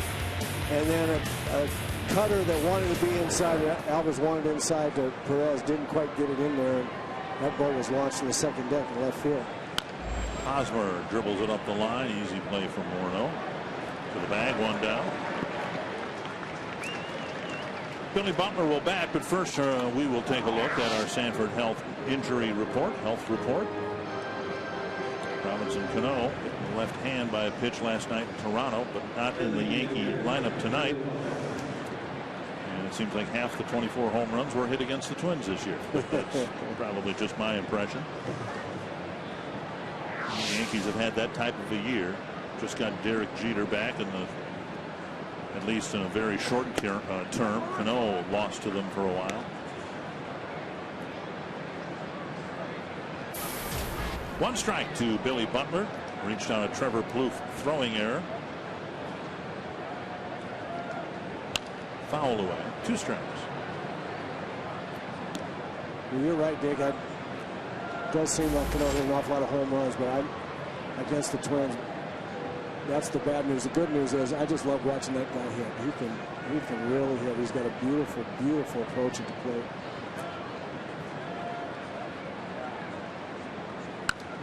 Foul back.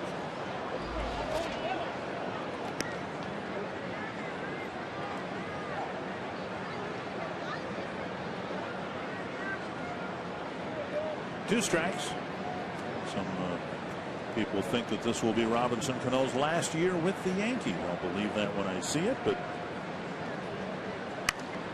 straight up in the air. Albers wants it. And finally Morneau says, we're both from Canada and I'm taller than you are. Or words to that effect. 2 down. I think he said, I have it, eh?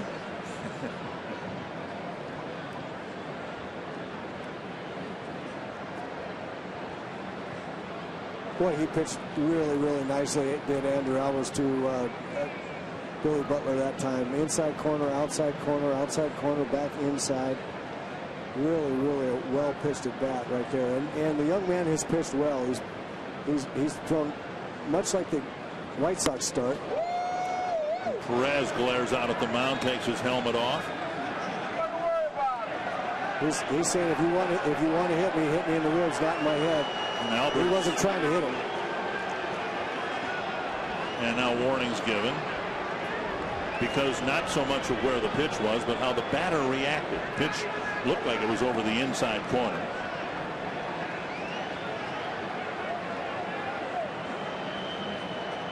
You know, guys are so sensitive about that now. That's one of the biggest changes that I've seen in the game. The pitch, he reacted like that. The ball was a little bit close, but I mean, he's crushed the ball twice. And lines it foul, 1-1. If you watch this pitch that comes in, you know, you see where Herman caught it. He wasn't that close. What he's reacting to, saying, if you want to hit me in the ribs, not in my head. Neither one of them was intended, neither ribs nor head. It was a really good pitch to say you can't just hit me. You can't just hit the ball against me hard every time you walk up there. I'm coming inside. Make you thinking about that. Now watch, this ball is not that close. It's in a little bit. Yeah. But he went down and he reacted because he knows that it looked like such a purpose pitch because he's crushed the ball twice. And that's the way you answer. That's exactly the way you answer as a hitter. You don't have to talk about it. You don't have to threaten anything. You don't have to get the benches warned. You get up there and be a man and try to knock him off the mound. This is great. I'm sorry. I'm for the Twins and Andrew Alvarez, but that's a great at bat by Salvador Perez. That's the way you answer that stuff. He's hit 3 rockets against Albers, a double off the scoreboard in right center. Plouffe has a go off his glove, picked up by Florimone. And I suspect Plouffe will get charged with another error there, and the inning continues. A throwing error earlier on Plouffe. Now Maxwell's ground ball off his glove to Florimon.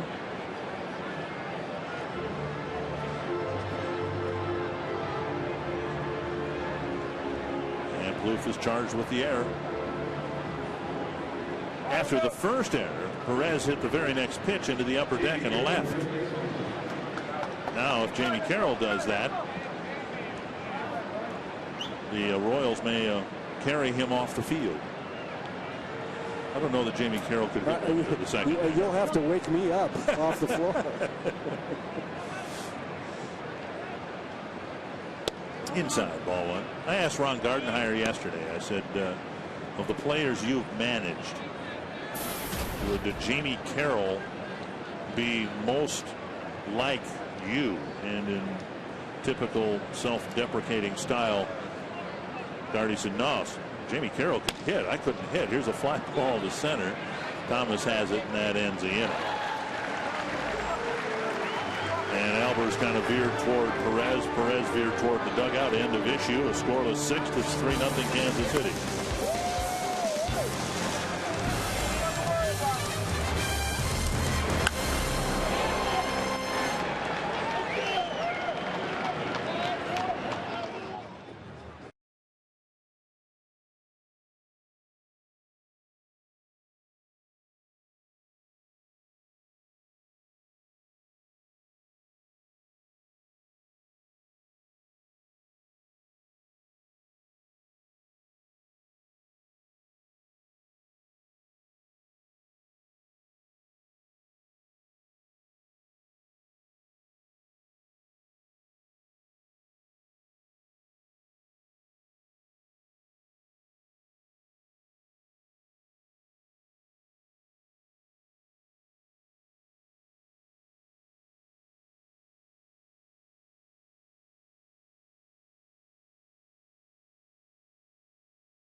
Watching Andrew Albers on the hill tonight for Minnesota. He's one of the many young pitchers in the Twins system, and that's the subject of tonight's Grand Casino Social Spotlight. We want you to tweet in with which young Twins pitcher in the organization you are most excited about, and go ahead and tell us why as well.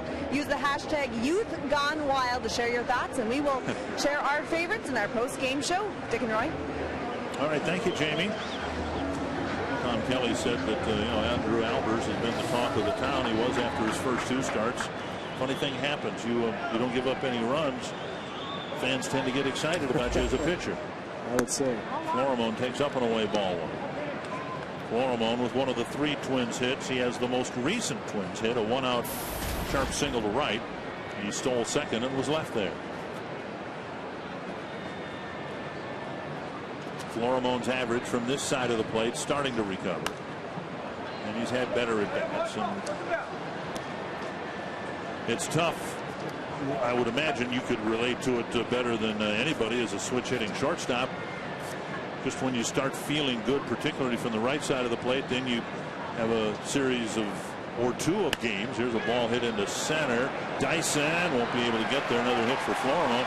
Then you don't see a left-hander for a while, and that wonderful feeling you had from the right side is gone before you ever really get to enjoy it. Now's time to take a look at the Firestone Complete Auto Care Extra Mile Index. Most extra base hits among second basemen this season. And Brian Dozier on that chart.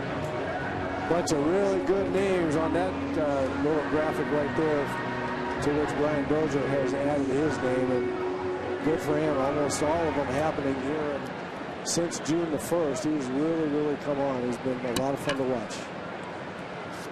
A couple of fly balls to center so far.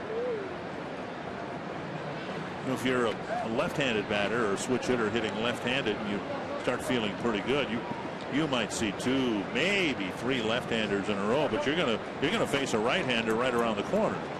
But sometimes you go in the same game when your teammates will get that left-hander out of there for you. You'll see a right-handed reliever maybe. But it's tough when you're struggling from the right side and you start feeling a good vibe, and then you don't face left-handed pitchers. It really is hard. I was talking with Ryan Doman about it during the last homestand. He came over and said, okay, let's talk switch hitting, because he doesn't feel comfortable right-handed right now. Feels real good left-handed, which is the way with most of us, because as you say, we see so many more right-handers. All during our career, our young careers, as we get to the big leagues, most everybody right-handed pitchers. You tend to be better left-handed than right-handed anyway, and you're right, Dick. When you, as a switch hitter, you start getting going well right-handed, and then not see left-handed for a while, and you're still taking batting practice, but it's not the same. Perez with a snap throw to first, with a nice dig. One thing that Ryan and I totally agreed with each other about is that you are 2 completely different hitters that need the same amount of batting practice from both sides of the plate if you're a switch hitter, and it's very difficult to get there. There aren't too many left-handed batting practice throwers around either. You came back to the Twins. Your manager was your left-handed batting practice pitcher, right? Don Kelly? Yep, he threw a lot of batting practice. And was good at it. Dozier shoots one foul. Still 2 strikes. We'll see how Brian does here with a 2-strike count. But that foul ball right there is an example of what I've talked about with Brian Dozier. He kind of changes his program with 2 strikes, waits a little longer, tries to shoot the ball the other way. Takes a close pitch, 1-2. There's a changeup that we've seen a lot of Twins hitters swinging and missing, and it's because they're concerned about getting out front on that fastball, and they see the ball come out of his hand, looks like a fastball, and they're way out in front of it. Brian's waiting a little bit longer, trying to hit the ball the other way, protecting the 2 strikes. Another fly ball to center. Dyson will gather this one in. 1 away. We'll bring up Wilkin Ramirez now on FoxSportsNorth.com. Jerry Kill's hooky note allowing you to attend Thursday's Gophers game. The Vikings' Joe Webb's transition from quarterback to wide receiver. And 5 things to watch in tomorrow's Vikings-Titans game. Runner on, 1 out, and here's Wilkin Ramirez. Pulled a single to left and struck out swinging.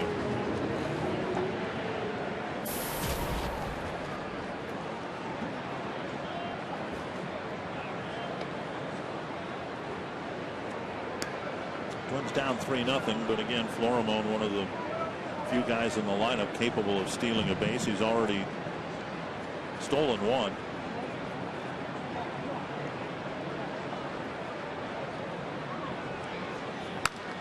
Pop up over the Twins dugout out of play.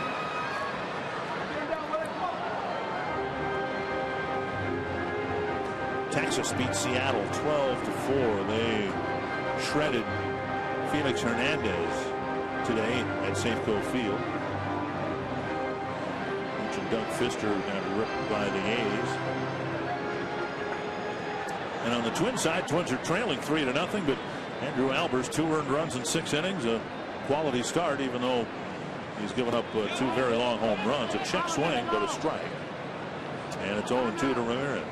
Well, what I find interesting about Albers' night so far, you right, a quality start, only 2 earned runs given up through 6 innings, and the guy that's really hitting the hardest was the guy that did not see him over there. We're talking about, well, are they going to get to him now the second time around? I guess the answer is pretty much no, because Perez has gotten to him the first time around. Royals have 5 hits. Perez has 3 of them. Now it's time for the Twins to get going. We're rattling the bats around here a little bit. Good jump there. Got another good jump. Perez had no chance to throw out Florimone. So there are stolen bases, and then you try to find something encouraging here. Florimone has stolen 2 bases against a left-handed pitcher. Yeah, that's a great challenge than a right-hander. That's a great point. I was just thinking about that. As he matures as a player, one of his real weapons, if he can get on first base enough times, is that he can steal a base. He gets going very quickly, gets a top speed in a step or two. But the fact that he's reading left-handers, and that wasn't just a go on first movement. That was a read. That actually was a read the move, identify correctly, and get a good jump. And that's very encouraging. 2-2 to Ramirez. Twins have had only 2 base runners to second base. In each case, it was Florimo who singled and stole second. They've yet to get a runner to third. And that's flipped into the seats.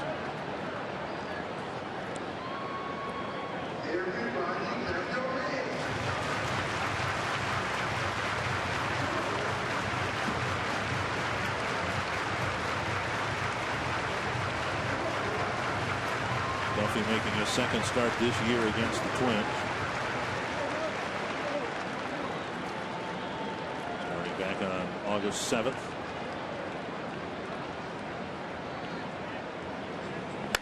Chopper to short. Florimon will get to third. And Escobar to Hosmer. Hosmer just barely kept that ball in the glove. That almost rolled through his webbing. 2 down for Morneau.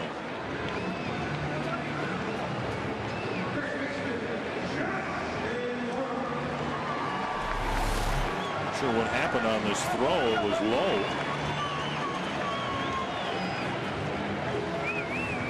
And he just barely was able to squeeze it. He trapped it in the trapper. Sometimes the ball will come in and hit your hand in a funny spot, maybe just below the palm toward the heel, and the ball will roll in your glove a little bit, and you end up with a little snow cone there.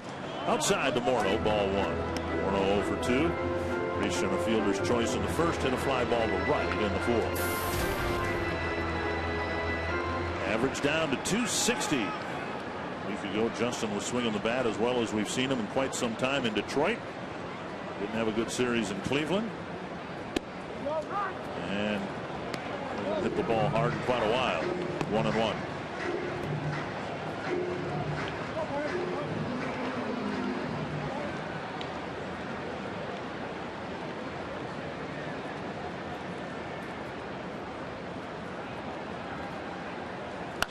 Skied to right. And Maxwell will wait a long time. Third out. End of inning. Florimon left at third. It's still 3-0.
Home runs.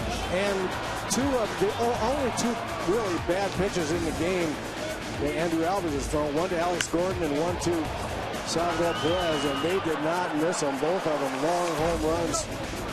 That's why the Royals have gotten their 3 runs. The Twins have gotten nothing going against Danny Duffy. He's had a good live fastball, occasional slider, but he's struck out a lot of guys, not giving it Twins much of anything, or at least the Twins have not figured out a way to have a plan up there against him that they can execute yet. Alcides Escobar leads off the 7th against Andrew Albers. And a bunt, foul, 1 strike. Albers with a quality start as he begins the 7th inning. Talked about Florimon and his struggles at the plate, principally from the right side. Last year, the Royals thought that Escobar had figured it out, that he was going to be someone that they could count on. He had crossed a threshold. He had 293 last year. Fouled away. But he's regressed to the type of hitter he was in Milwaukee before the trade. He's hitting 235. Doesn't have much power. Has some speed. Very good defensively, but those are all the things that we say about Pedro Florimon. Fouled away again. Well, 260 or 270, and I think from Escobar here, and I think the Royals would be very, very happy if we looked at Pedro Florimon there. 260 or 70 for him would be, the Twins would be ecstatic with that, with all the things he can do defensively and the way he can run. But they're young hitters, especially Florimon. I think Florimon as a switch hitter has got to. There's that slow breaking ball, and it's chipped into center field. Caught by Thomas. Bring up Dyson. The Fox Sports Girls Fantasy Football Draft is back. Tune in live to foxsports.com/fantasy draft tomorrow to see who the North girls select. Hosted by Patrick O'Neill and fantasy expert Ryan Fowler. The draft kicks off tomorrow at 8 p.m. Central. Streaming live on foxsports.com/fantasy draft. One down in the 7th. Here's Dyson. There's a nice bunt. Albers bare hands it. Safe at first on a close play. So a well-placed bunt. It was Dyson who dropped it down last night with the bases loaded and scored a run. And in each case, he just dropped it down in a perfect spot. Yes, he did. And the reason he was able to do that is because he stayed alone. Watch how long he stays with his head still. He bunts the ball first and then takes off.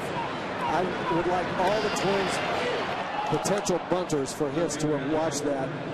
That was the perfect way to bunt. That's the Rod Carew. Watch this. He bunted. Now you run. Get a good pitch to bunt, put it in a good spot, and then run. And Albers made a terrific play. He bounced off. He made the play as well as any Gold Glove pitcher could make it. Reminded me of Jim Cott.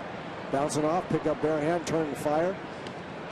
But the ball was placed so well, and Dyson runs so well that he gets a base hit. And so many guys think they've got to be moving out of that box, you know, to get it going, and then they end up either making a bad bunt or fouling it off or bunting on a bad pitch.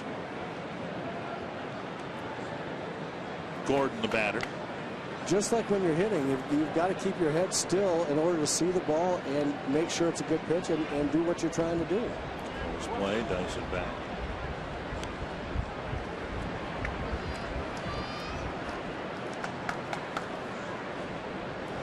No one has even attempted a stolen base against Albers until Dyson's steal of third in the 5th. Now Dyson's at first.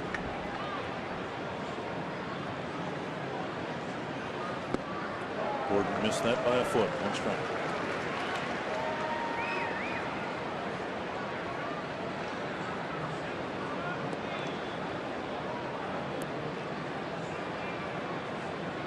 Well, you were talking about bunting, but I think it's true probably across the board. Casey Fiend warming up. Players have to be receptive to instruction. And since you talked about bunting, I won't name the player, but a few years ago with Rod Carew in camp, working with some of the less experienced ball players about bunting, guys with speed and guys who should be able to pick up a cluster of bunt singles over the course of the season. The ball flipped foul.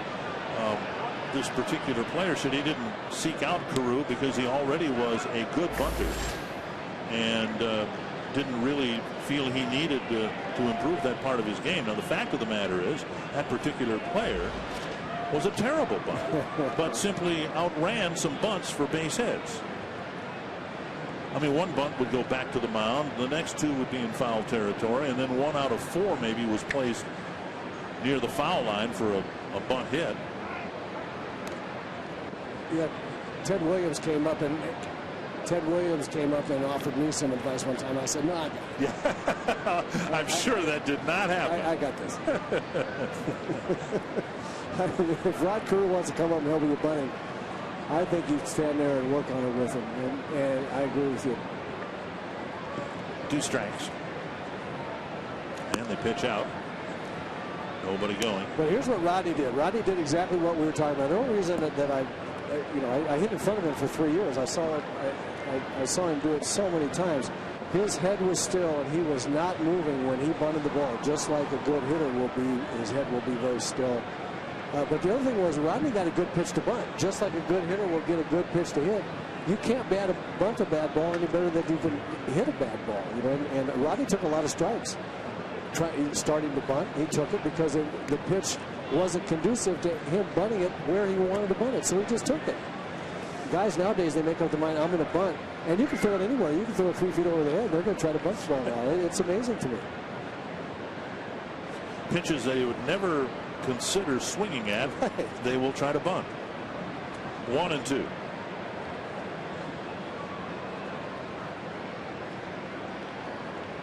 There goes Dyson. Pitch swung on and fouled. And Dyson will have to go back to first. Gordon saw the 67-mile-an-hour slow curveball for the first time, and he was a good hitter to show that pitch too.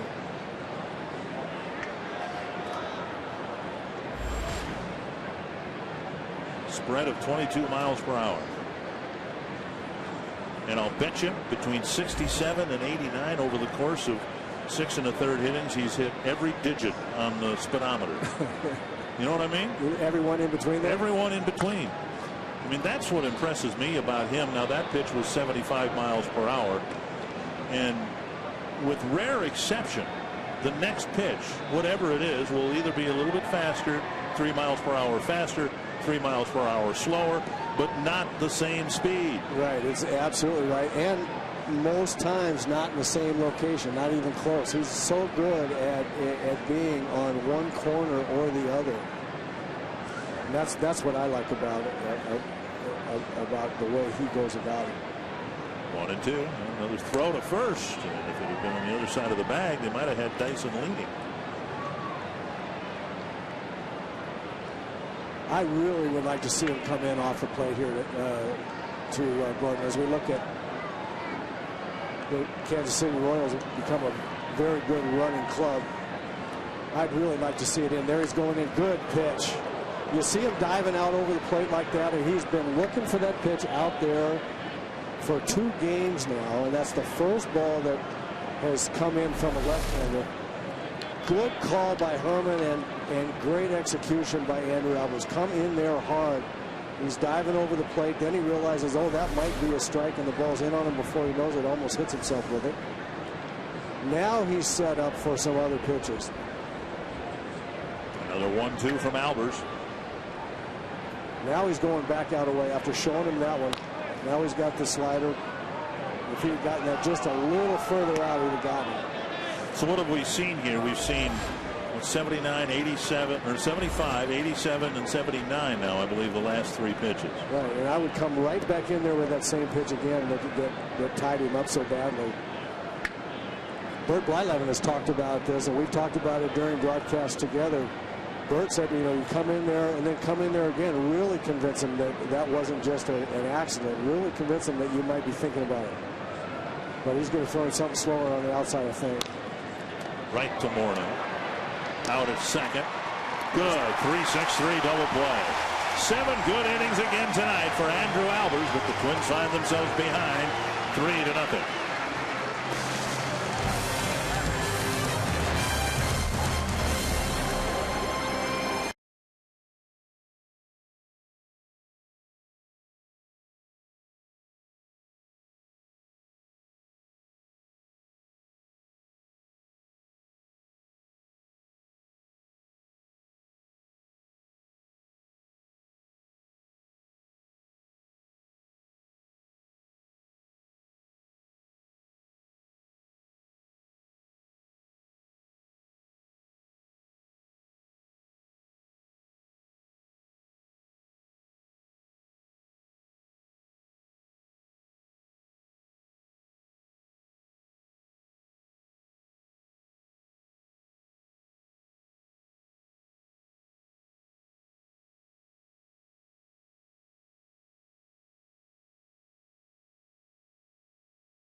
Presented by McDonald's. Try the new Premium McWrap at McDonald's today.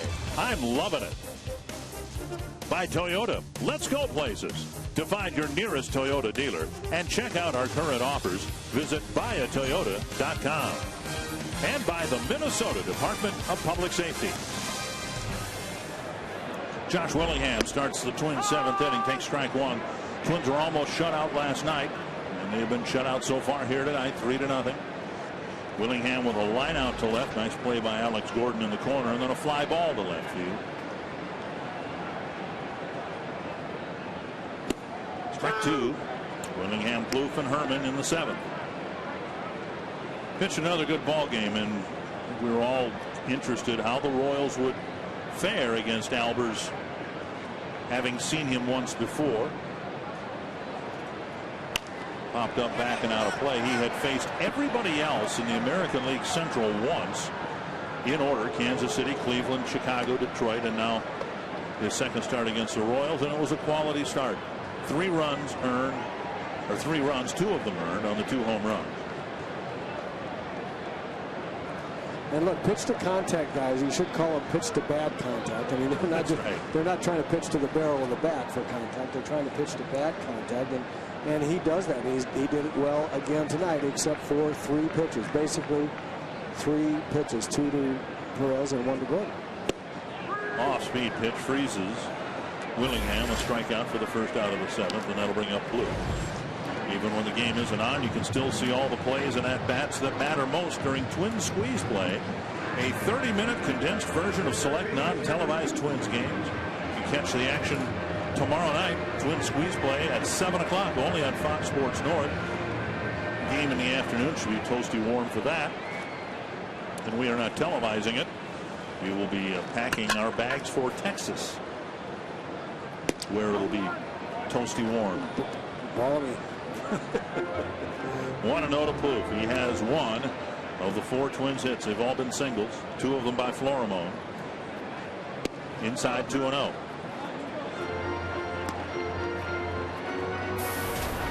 So Trevor gets a chance now in his 3rd at bat against Duffy. He's seen a lot of his fastballs. He knows what the speed is. He should be looking for exactly the pitch that he wants here. And here's an important point, I think, when you're a hitter, when you get in a count that's in your favor. Tom Kelly talked about this in the pregame show. Look for zones in which you want to offer up pitches. And when you get to 2-0, your zones should get smaller and smaller. And then don't swing at it, even if it's a strike, if it's not in the zone that you want. Only got a high fastball. That was it. That was the one he wanted right there. And, you know, when you're messed up a little bit, that's the problem. You get your foul back pitches that you really want to hit. It's tough to hit 94 miles an hour in the outside corner. It's a lot easier to hit in the middle, and he got one in the middle and missed it. Foul into the seats, 2-2. So now you see, pitch on the outside corner. Now he's back to 2-2, and he's got to fight for his at bat life here. I think very important point about hitting. Swing at pitches that you want to swing at, and when you get them, don't miss them. In the dirt, 3-2. You and I have talked about this before. You mentioned Ted Williams, but every interview I saw or heard from him when someone asked the inevitable question, what's the key to hitting? And he said, get a good pitch to hit. And then either he said it or it was inferred, then don't miss it. Well, missing a good pitch to hit never occurred to Ted. He didn't do that very much. And I don't know if you remember, some fans may remember the great Sports Illustrated interview with Ted Williams about the art of hitting. And they had him in his stance, and there were the baseballs put in every spot around the strike zone, and the batting average that he said he would hit if he had to swing at that pitch. Right off the end of the bat, foul. And so the pitch on the knees on the outside corner, it was 240. And the pitch on the inside corner about belt high is about 390 or 4. There were some pitches in the middle of the plate. He said he hit 430 if he got that every time. And so his point was, I'm going to look for the pitches where I have the best chance of success and then take everything else. Lifted to right in the ballpark. Maxwell puts it away out number 2. And the point there is until you get 2 strikes. And then when you get 2 strikes, now things change, and you have to be able to be defensive and hit more pitches. But what we see so much of the time now with big league players, as good as they are, is guys that get themselves in tough counts because they're they're taking 2 strike swings at balls before they get to 2 strikes. And you're just kind of giving away at bats at that point. Here's Herman, bounced into a double play, hit a fly ball to left. Outside, ball 1. 100 pitches for Duffy, and remarkably for him, 70 strikes. It's a guy that has been strike challenged in his professional career. And swing and a strike, 1-1. See, there's a perfect example of what I'm talking about. That high fastball is not Chris Herman's pitch. He is a low ball hitter, and this pitch is not his pitch. He's got it 1-0. Now, instead of it being 2-0, or at worst 1-1 because you took it because it wasn't your pitch, now he's going to get himself in a hole. Now he has to start swinging. There's a pitch that you want to fight off when you've got 2 strikes, not when the count's 1-1. Now it's 1-2. He saw a steady diet of sliders last night from Will Smith. He may see another one here on 1-2. And he dunks it to left.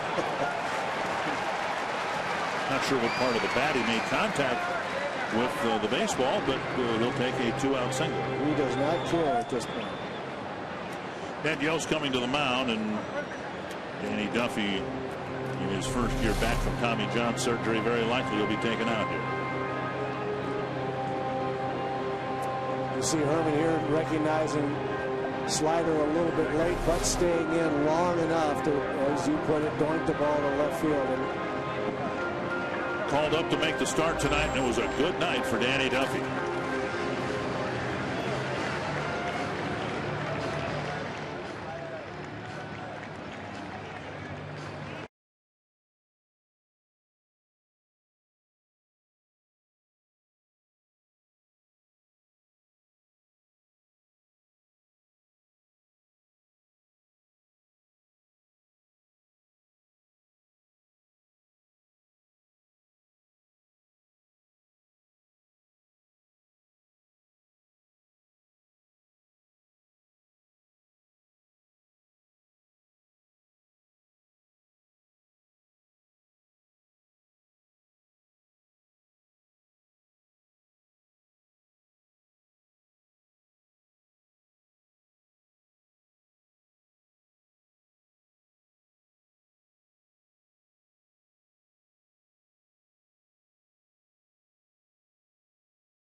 Well against the Tigers a couple of weeks ago. No earned runs over 6 innings, and another good one tonight against the Twins. Can swing for the fences with the new Home Run Derby mobile game from MLB.com. Available for iPhone and iPad and select Android devices. Download free today. Take your own cuts in baseball's Home Run Derby. Luke Hochshaver just off the paternity list, just back with the ball club today, making his 45th appearance of the year. And he will be pitching to Chris Colabello.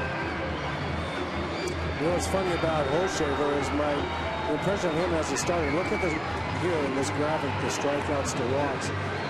Very good ratio, 58-16 strikeouts to walks. And my impression of him when he was a starter was that he battled control issues and walked a lot of guys, give at least the Twins when he pitched against them big inning potential because he was walking guys, and he's not doing that out of the bullpen evidently. Strike on the outside corner. Hochevar, I remember here in Minnesota, pitched a great ball game with Jason Kendall, pretty much skippering Hochevar through the ball game, calling the game. But other than that, my impression similar to yours. Hochevar, a guy you could pretty much count on him throwing 20-25 pitches an inning. But that hasn't been the case this year. 1 strike to Colabello. Half swing. I don't think he went 1-1. Well, he is a bit of a head scratcher for the Royals, and you can understand he's got great stuff, a great arm, 95, 96 mile an hour fastball, hard slider. He does have really, really good stuff. They drafted him and expected him to be a real horse as a starter, and just that didn't work out. But he's pitching much better out of the bullpen.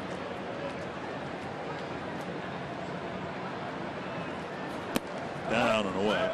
See, those takes right there, like Colabello, those are not takes of a guy that's trying to hit the ball to right field. You see his bat come forward, and he's just checking his swing on a slider.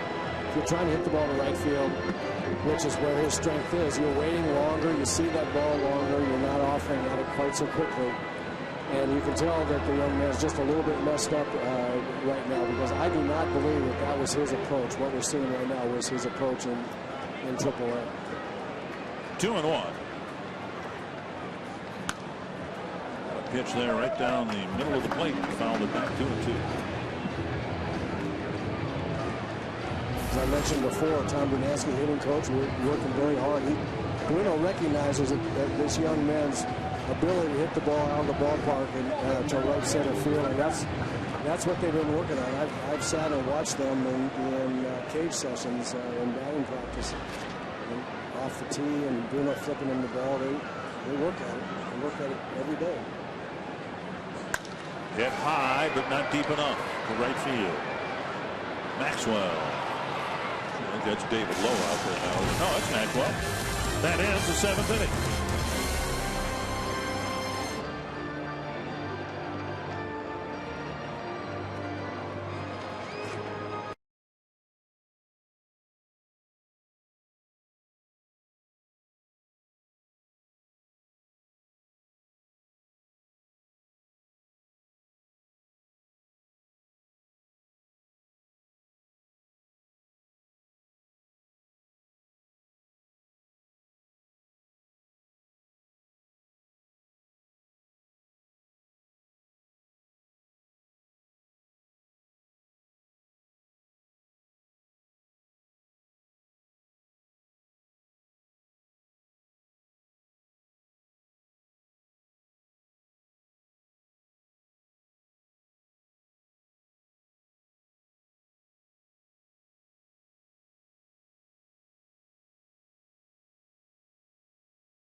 Ready for the 8th inning.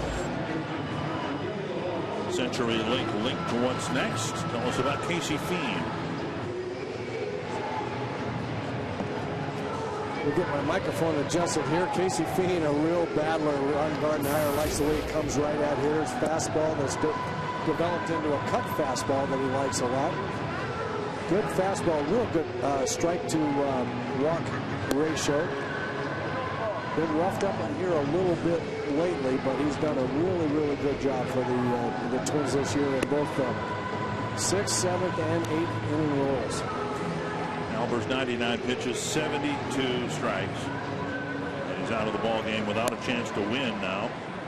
And Fiend will try to put up a 0 in the 8th inning, something that Twins pitchers, 2 of them, Jared Burton and Caleb Fieldbar, struggled to do last night. It'll be Bonifacio, Hosmer, and Butler facing Fiend here in the 8th inning.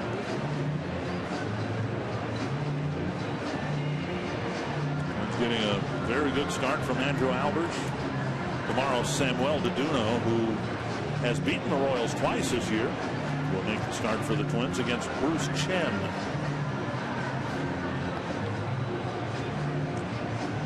In the big leagues, when you go out to take the field to play a ball game, the only thing you can really hope for from your pitcher, the only thing that you really want to hope for and expect, is that he'll give you a chance to win. And I have to say, I think Andrew Albers has done that job in all 5 of his starts now. 3 of them have been terrific. His first 2, and then this one, I think, very good. As we mentioned earlier, a couple of home runs. Got him at 3 runs against, but with your team not scoring any runs, I mean, you're not going to win with no runs. And your pitcher tonight has given you a chance to win. Has kept you in the game and given you a chance to win. 1 strike to Bonifacio. And now 2 strikes.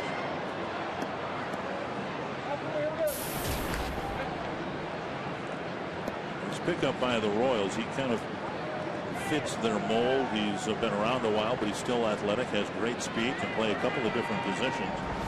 The Royals have forever been looking for a second baseman, it seems. Chris Getz has had it for a while. Johnny Giavotella had it for a while.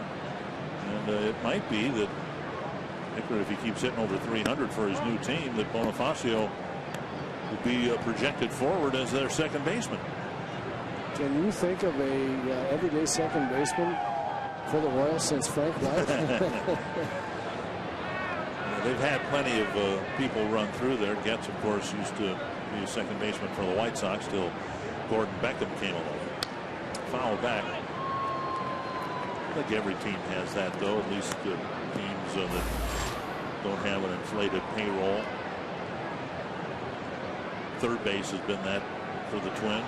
Looks like the middle infield been stabilized this year, but Twins haven't really had any continuity at third base since Corey Koski.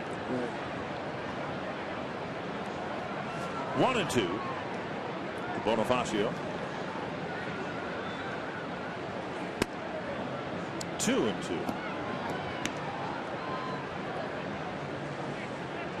Well, you absolutely do.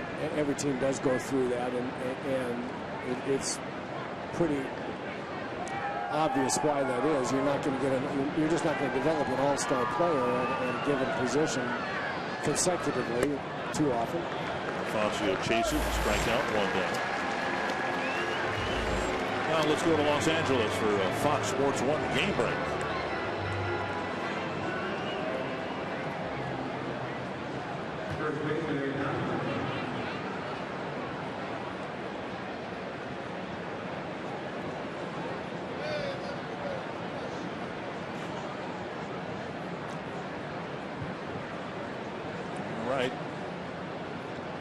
Fisher taking the loss. Dan Straley getting the win for Oakland.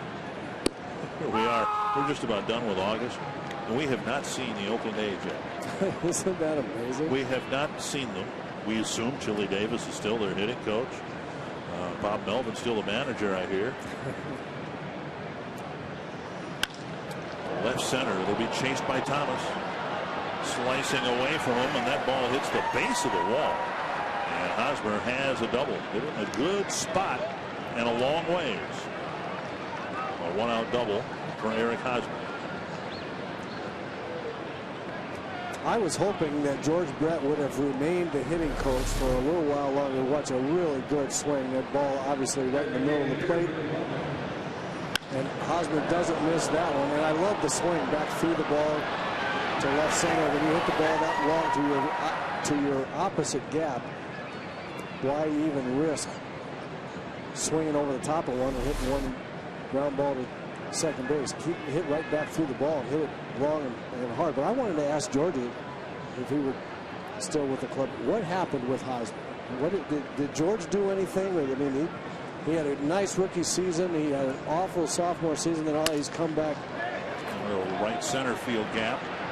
And a diving attempt by Ramirez. Hosmer got a good read. He's coming home. It's an RBI single for Billy Butler. Now a 4-0 lead. There's another example of a big, strong hitter taking a big swing and hitting the ball down toward the end of the bat just a little bit and making it difficult for the outfielders to read right away how hard that ball was hit. Ramirez didn't get the best adjustment, but you see that ball off the end of the bat. They're playing it deep anyway. And as he hits that ball, I guess we're not going to see Ramirez, but he got a bit of a late jump. It looked like that ball was headed toward the gap as well, and just kind of died out there because it was hit off the end. Salvador Perez, he had 3 rockets against Albers, a double high off the fence in deep right center, an upper deck home run to left with a man aboard, and then he ripped one right over his cap after he took exception to a pitch high and tight from Albers a few pitches before.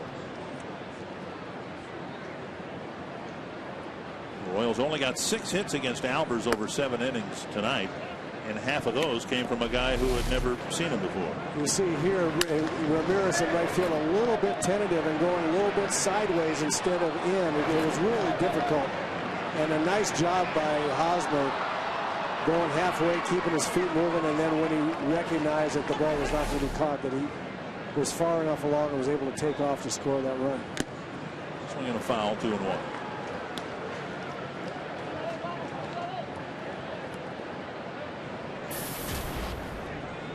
White Sox leading Houston 2-1. The White Sox are creeping up on the Twins. Looked like the Twins had a comfortable lead over Chicago in the central standings, but it's definitely not comfortable anymore. Driven hard to left center field. Salvador Perez with another 2-run home run. 4 times tonight he has hit the ball as hard as a human being can hit it. Yeah, that's 4 of the best at bats in a ball game that I've seen in a long time, and there were no balls hit other than the exact sweet spot of Salvador Perez's bat tonight. Absolutely hammered everything he looked at. Casey Fiend comes in and suffering kind of the same fate Jared Burton did last night, only back then last night it was in a tie game. As Fiend gives up 3 runs on a double, single, and home run. Watch this swing. He was all over that. This is a powerful man, and that's a beautiful swing. Firm front side, head right on the ball. Big end whistling through the strike zone at the ball. That's a good swing. And that young man is going to be an all-star catcher for a lot of years to come, I believe. I really, really like this young man. Second night in a row where Ron Gardenhire has to go out and get a normally reliable reliever and relieve him in the 8th inning. Last night it was Burton. Tonight it's Casey Fiend.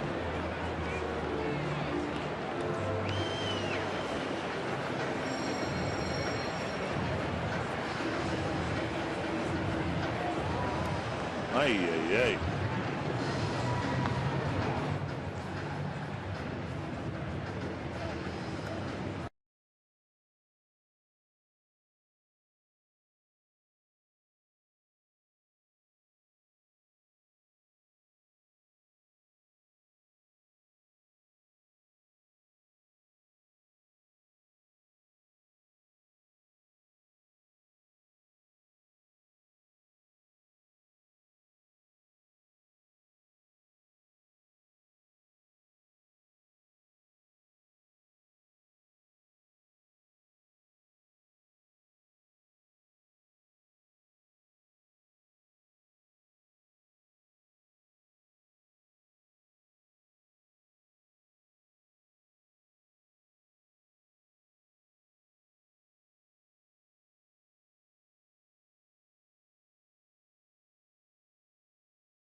There, the hitting coach for that guy in this game. He said, you know, That's exactly what I've been trying to get you to do, see? Yeah, and see, when the ball's over the plate like that, then you hit it 9 miles. Pedro Grifol, the new full-time hitting coach, shared duties with George Brett until George stepped aside a couple of weeks ago. Well, as I started to say, I wanted to ask, so we look at new pitcher Brian Dunsing and what he's done this year, and basically what he's done lately, be very, very good. I wanted to ask George Brett. I was hoping he would still be with the club, and I've known George for a long time. I wanted to ask him about Hosmer and what changed Hosmer around, and I think I probably would have asked him, nice way to stay out of Perez's way. To center, and right at Clete Thomas. Dunsing seen him do that before. Comes into a ball game, gets a very quick out. In this case, out number 2 in the 8th.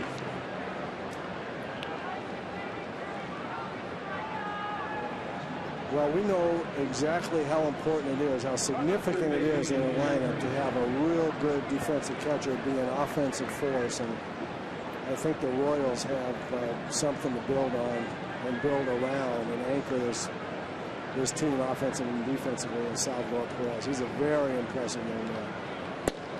Strike on the outside corner. And I loved his reaction to the ball that was up and in on, even though I didn't like the fact that he was so worried about a ball that I didn't think being so close to him. He really handled that very, very well. See, that ball right there was not a whole lot different than the ball that Perez went down on. And so I didn't like that so much. But what he said was, he didn't charge the man. He said, if you want to hit me in the ribs, don't be throwing it in my head. And then he proceeded to almost take Andrew Alber's head off with a line drive up the middle, and that's a professional way to go about it. 2-1 to Jamie Carroll. He'd like to start picking up some hits for his new team. It's been a very slow go for Carroll since the trade when in Chicago, leading a good series.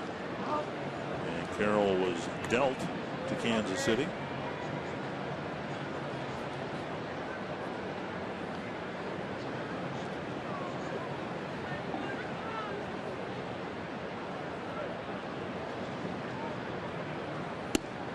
Outside, Carroll takes a walk. That'll bring up Escobar. Red Sox beat the Orioles 4-3. Breslow, the winner in relief for Boston.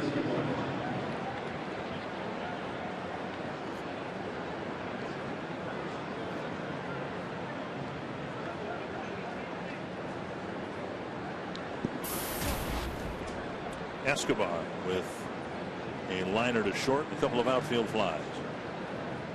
Twins not holding Carroll on, and Escobar takes a strike. A 6-0 Kansas City lead, and this has been the norm this year. In every phase of the game, the Royals have outplayed the Twins. Starting pitching, bullpen, hitting, defense.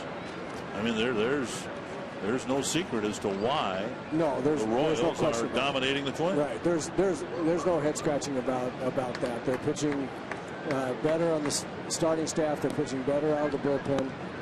They're swinging the bats better. And they're not beating themselves with poor defense or base running plays or whatever. Blues will get another chance. And it should be an infield hit for Escobar. Similar to the ball that was hit down the third base line last night with runners at first and second. And Bluth on that ball last night tried to field the ball and get to the bag in front of, I think it was Perez sliding in, and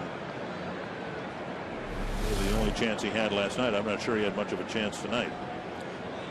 No, that's a base hit all the way. He had to try to get rid of it as quickly as he could. I guess the only question I might have is with that particular hitter, whether or not he needed to be playing quite as deep as he was with. And I know no doubles and all that, but to Dozier. That ends the inning, but a good one for the Royals as they add 3 more in the inning.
On 6-0 right now. Stay with us directly after the game for Twins Live, presented by CenturyLink. Take a look at the early pitchers duel as certainly Danny Duffy outduels Andrew Albers. We'll put you on the field with former World Series winning manager Tom Kelly. Our instructional tonight all about infield communication. You won't want to miss that. And we'll go inside the Twins clubhouse and hear from the manager guys, Ron Gardner, coming up on Twins Live, presented by CenturyLink. All right, thank you, Kevin. Bottom of the 8th coming up. A lot of work to do for the Twins. Strike 1 to Clete Thomas. Thomas, Florimone, and Dozier. Twins limited to just singles in the game so far, and only 5 of them.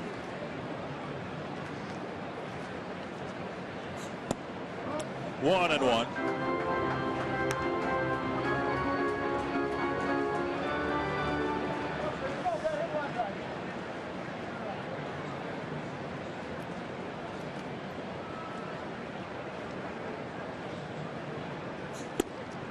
Swing and a miss, 1 and 2. Thomas has struck out twice tonight. Over the course of the game tonight, the Twins became the most strikeout-prone Twins team ever. We still have, what, 30 games to go. Foul back by Thomas. 31 games to go after tonight.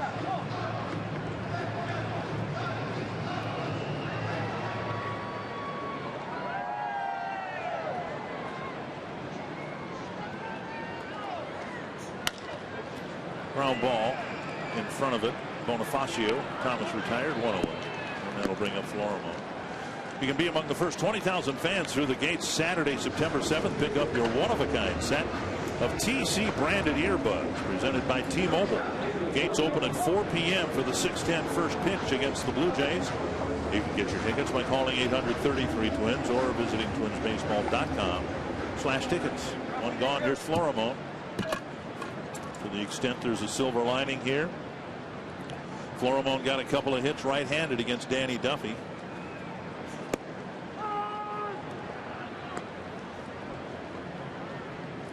think if Florimone, you mentioned for the Royals, if Escobar were to hit 260, they'd be content given where Florimone is in his first full year in the big leagues. If they could somehow get him to 240 by season's end, given his inexperience, I think they would consider that a season well done.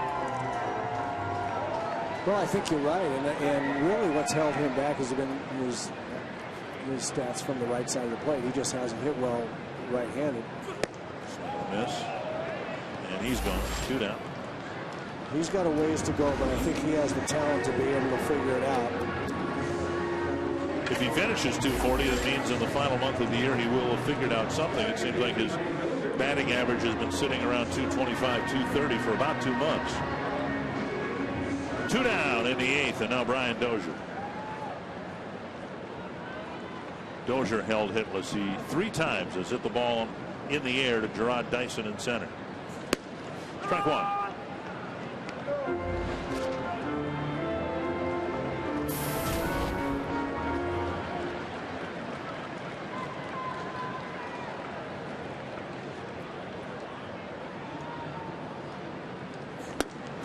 Around the hands, 1-1.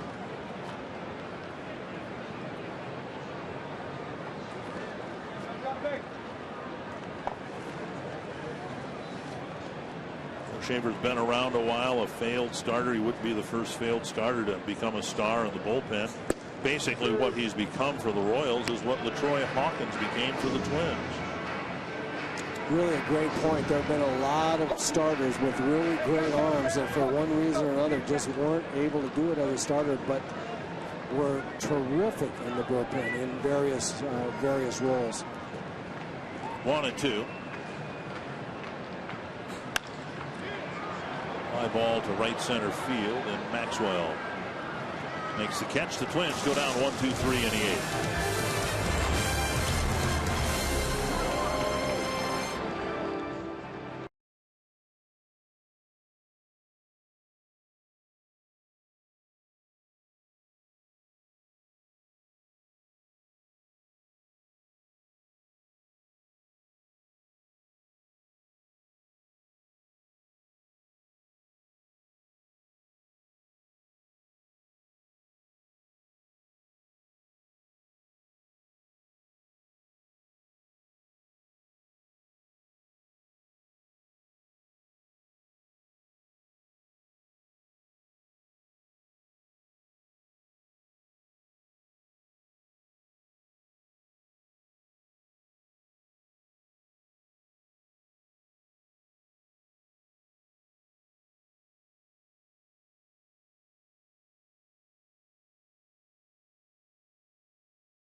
Game so far. Well, Salvador Perez caught up with a whole bunch of pitches tonight. He's the hitting star. One in the upper deck, one in the bullpen, one high off the scoreboard and right, and a line single to center. 4 beautiful at bats. Alex Gordon got in the party here with a home run, a long home run over the scoreboard in right center. And Danny Duffy, a terrific job of pitching against the Twins, throwing the ball hard, moving the ball around the zone. Twins hitters had very little to answer for Danny Duffy's stuff tonight, and they had no answer for this man at the plate, Salvador Perez. Royals up 6-0. Anthony Swarzak will pitch for the Twins in the 9th inning. And Alex Gordon will lead things off. Boy, look at Swarzak's numbers on the year. They've been pretty good. A body language guy, I guess you can kind of recognize it when a team has the other team's number. And we see that from the Royals, and we recognize it because the Twins had that kind of a swagger for a long time. But it's obvious to me. You look at the Royals, just their facial expression. They know they're better than the Twins. Well, I think the Royals even more so. I mean, the Royals like themselves as a team right now, and that's what I'm happy for them. I mean, they look around and say, yeah, we can beat anybody. We've got the starting pitching to do it. The bullpen can hold guys down and the other team down when we get a lead, or give us a chance to get back in the ballgame. And we got some guys that can run around the bases and drive guys in. So when you have all phases of the game working pretty well, especially pitching and hitting, We're not talking about defense or anything else right now, but I mean, just when you can pitch it and hit it, you have a little swagger to yourself. You know, I mean, they like who they are right now. When you set a strikeout record, you know, for a team strikeout record, I mean, your swagger is going to be a little bit hard to find. Got nothing to swagger about. And a base hit to right for Gordon as he leads off the 9th inning against Swarzak. You know, we're at the end of the year. We're getting there. This is our last series against the Royals. It's the last time I will see them. And just based on what Twins fans and I have seen, it's hard to believe that the Royals are behind the Indians. I agree with that. In the standings. I agree with that. You look at what we've seen when the Twins have played these two clubs, and the Royals look like a much better ball club than the Cleveland Indians to me. They've got a better starting rotation. Their bullpen is better. The lineup. The Indians are strikeout prone lineup, and a terrible defensive ball club. What makes you say that? My goodness, that game on Sunday, I watched that game on Sunday, and I couldn't believe what I was seeing. One strike to Bonifacio. And now a ball.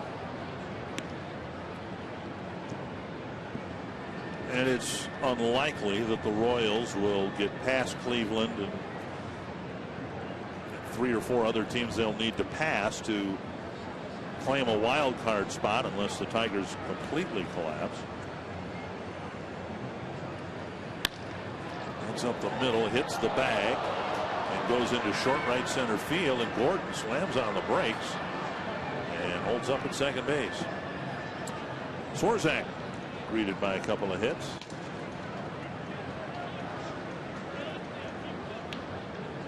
And that'll bring up Hosmer. But I think if the Royals were able to get into the tournament in October, they would be the darlings of every American League fan and maybe most baseball fans, except those who are captivated by the Pirates, who haven't been to postseason play for a long time. No question about that. And I think I mentioned last night, I don't think that they're going to that they have much of a chance to get in there in that wild card spot. But if they did, they have the kind of team that could really make some noise in a short series. You get 3 well-pitched games from their starters with that bullpen out there, and you get some of these guys like Gordon, Hosmer, Butler, and Perez to stay hot, and they could beat anybody in the American League in a short series. 1-0 to Hosmer, and now ball 2. I think what we were talking about it last night, and you know, their inconsistency, the fact that they could reel off 7 losses in a row with that starting pitching and bullpen. You wonder how that could happen. I mentioned last night, I think part of it is because they don't have an awful lot of power, although if Salvador Perez he keeps, I mean, he could turn into a legitimate 30 home run guy, but they don't have the ability to score runs with one swing of the bat when a lot of guys are struggling as much, and most of the good teams that stay out of prolonged losing streaks have that ability to, you get one well-pitched game and a walk, an error, and a 3-run home run, and you win and break the, you know, and stop a losing streak. Bases are loaded, nobody out. And I think the jury probably is still out about whether or not they play defense well enough to be an elite team. I'm not sure. I just haven't seen them enough to know if part of their inconsistency has been in the little fundamental things that you need to do well to be a winning team. But I really do believe that part of the issue is they don't have a big bopper or two to just like you need a starter. Every once in a while you need a guy that can just stop a losing streak with a 3-run home run.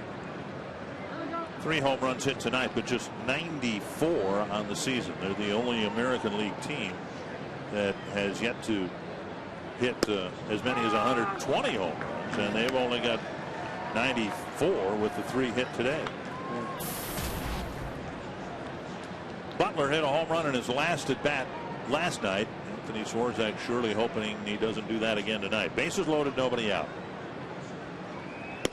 Strike two. If the Royals go on and win this game here tonight, it means they will have not lost a series, any of the 6 series, to the Twins this year. Twins had a 4-game series here with Kansas City, and they split the 4 games. Otherwise, the Royals, including at least 2 3-game sweeps. Hey, Eddie Rodriguez. Nonchalantly. See, that's what I'm talking about, body language there. He knew he had that one all the way. No problem.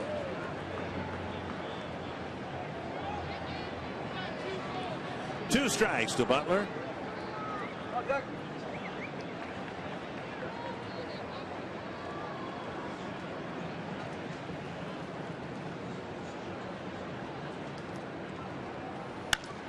And fisted foul.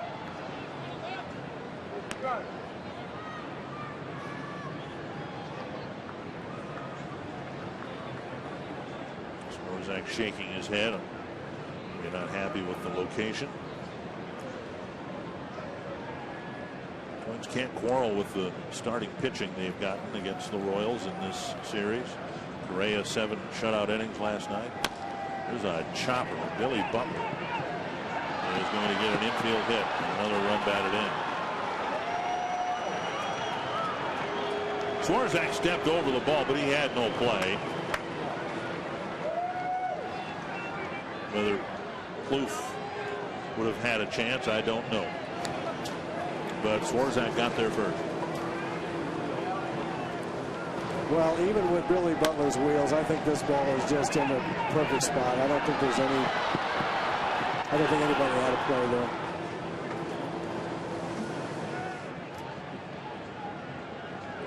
Seven, nothing. Base is still loaded. Perez. All he needs is the triple to complete the cycle. He's already hit 2 home runs, a double and a single. You know, that raises a question that I want to ask you. Yes. Double play grounder. And Florimon does it himself. Another run scores. Yes. If a guy's got a single, a double, and 2 home runs, I think that ought to be a cycle. Yeah. You know, I mean, he could have stopped at third on the second home runs and say, you know what, I'm good. I'm going to hang here. I'm tired. I'm going to hang here at third. I'm going to forfeit my home run. Well, every once in a while you'll see it. Someone will get a cycle, and they will have had the triple, and they could have had another, and they will stop at second. They'll just glide into second base. Runner at third, 2 down, 2 in. And ball 1 to Justin Maxwell.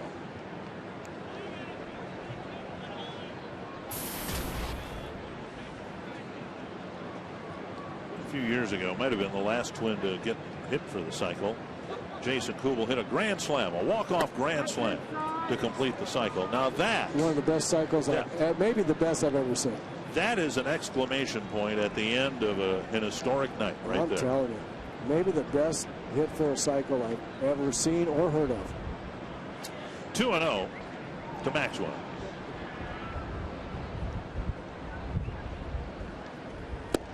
And a generous outside corner, 2-1. Yes, one of the things that the Royals have impressed upon the Twins throughout this season series, as good as the Twins bullpen has been up against everybody else, well, the Royals have just teed off on the Twins bullpen, and they did it from the very first series on. I was going to mention when you were talking about how the Royals have beaten the Twins in almost all phases of the game, and there's so many of the runs scored and the big innings have come late in games against the bullpen of the Twins. 3-1. Ew. Actually got hit in the forearm. Hopefully harmless.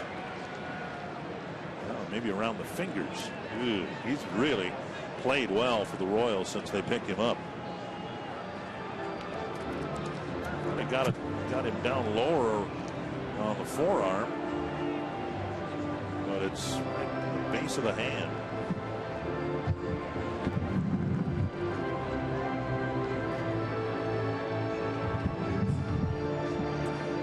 down to the heel of the hand. And the problem is when you get hit in the hand like that and the hand's still on the bat, that's when you get the most damage. It's if you can get your hand off the bat so your hand has somewhere to go with the impact, it's a lot less damaging to you than when your hand remains on the bat and the ball slams into your hand that's still gripping the bat and kind of pinches or compresses your hand into the bat. We've had both happen, and I'll tell you, the worst part is if you haven't gotten your hand off the bat when you get hit. Swarzak has faced 6 batters. Swarzak looking over to acknowledge, or hoping to be acknowledged by Maxwell. 6 batters faced, and Swarzak's only retired 1. Exactly what Ron Gardenhire was hoping for. This one to the right field corner, and a running catch made by Ramirez to end the night. A couple more runs for the Royals that they probably won't need.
Another bad game for the Twins, 8-0. And the Twins will face right-hander Aaron Crow. Wilkin Ramirez will lead things off for the Twins in the ninth. Aaron Crow, another great arm out of that Kansas City bullpen, about which we've been talking so glowingly, and deservedly so. Great bullpen, one of the best in baseball. And this guy can rush it up there. There's no question about that. He's very, very tough.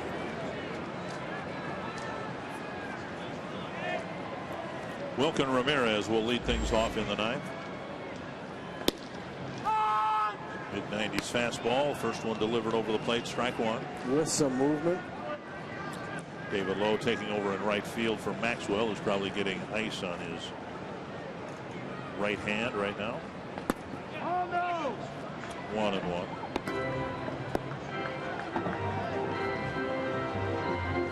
Noon game, a 12-10 game tomorrow.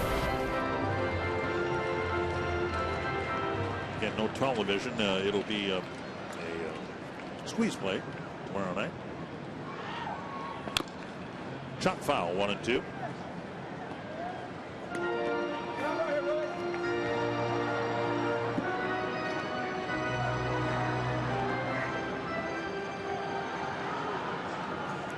Ramirez with one of the 5 Twins singles tonight.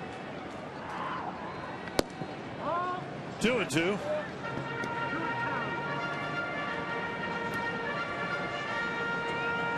Ramirez, Borno, and Willingham.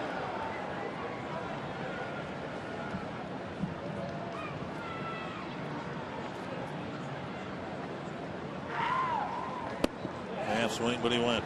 Another strikeout.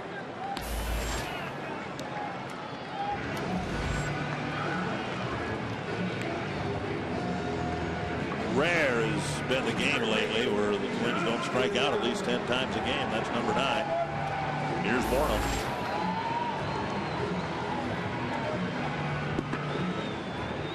Morneau 0 for 3, reached on a fielder's choice, couple of fly balls to right. Strike on the outside corner.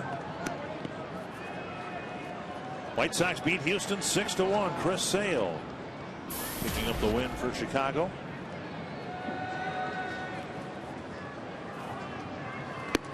Two strikes. And if Twins don't miraculously turn this game around, they'll just be a game and a half ahead of the White Sox. 2 strikes to Morneau. A deep drive to right. Way back. Yep. That's great. And gone. On an 0-2 pitch, some measure of relief for Morneau and the remaining Twins fans here at Target Field. Well, kind of a silly pitch, really, when you get right down to it. We got him 0-2 and throwing a hanging slider right in the middle of the plate. Just letting right back into the at-bat with something you don't need to do. Good for Justin for recognizing that and getting it. And this, you talk about a power swing. That's about as good a power swing as you're going to see right there. And the result is second deck. Willingham takes a strike. Home run number 123 for the team. They've now given up 130. And for Morneau, his 16th. Outside chance yet of getting to 20. And of course, we don't know what the next couple days are going to mean for Morneau or Josh Willingham, for that matter. We will know more Saturday, the end of the August trading deadline. And even that is not a hard deadline. Every once in a while, there'll be players traded in September. It's just that those players can't be added to postseason rosters or included on postseason rosters. Escobar glides to his left, and that's out number 2. Right, the trades of significance are going to happen before and by Saturday, no question about it. And there will be teams that are trying to position themselves for the playoffs, for the final stretch run, and then the playoffs. One of my most memorable and favorite acquisitions in that regard was getting my buddy Donnie Baylor. Right before the trading deadline, and so that he could play with us in '87 and in September and be eligible for the playoffs. He had a run there. Baylor did. He went to the World Series, three different teams. 3 straight World Series with 3 different teams. Boston in '86, Twins in '87, and Oakland in '88. Exactly right. And I would tell you this, that he didn't do an awful lot for us through September and in the playoffs, but he hit what I will say was as big a home run in that '87 series as anybody. We all remember Herbie's great grand slam that won that Game 6 and gave us a sense that we were going to win the next day and win the World Series. But if Baylor doesn't hit a 3-run home run off John Tudor when we were down 5-2 in Game 6, we don't even get to Herbie, I don't think. And so those 2 guys right there, Baylor and Herbert. Quick look at our AT&T Twitter poll. Which league do you think will be the most dangerous? Most of you think the National League. This from an American League fan base. Can't argue with it because American League's got some really good teams in it, but the National League, you've had the Dodgers catch fire. Yeah, you look at the Dodgers and the Braves at top to bottom. They're, when you have that kind of dominant pitching, and both teams have real shutdown kind of starters. You look at Kershaw with the Dodgers and Ryu and those guys that are pitching so well for the Dodgers, and now they're starting to hit the ball. The Braves can shut you down and then hit the ball out of the ballpark. They look awfully good. And I think the Tigers would get serious consideration if the starting pitchers weren't so inconsistent. We talked about the Kansas City Royals being a little inconsistent with a good ball club. But you would think that the Tigers, the way that starting pitching is, that they would have run away with it by now. And they just haven't done it. They haven't done what Atlanta has done in that division over there. Well, what Atlanta's done has been amazing because they haven't been pushed. And every time somebody starts to put even the slightest bit of heat on Detroit, meaning Cleveland, they just go in and win the series with the Indians or sweep them and put them back in their place. A walk to Plouffe, and Herman will hit. Plouffe goes to second. Royals don't care. Strike out to Herman.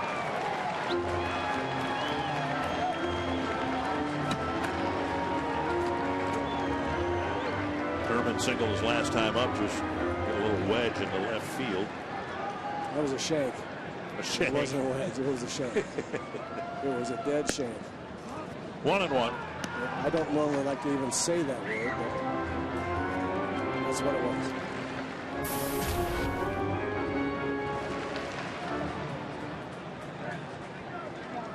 Herman at least put the ball in play all 3 times. Hasn't struck out tonight. Fouled away. Now he's got 2 strikes.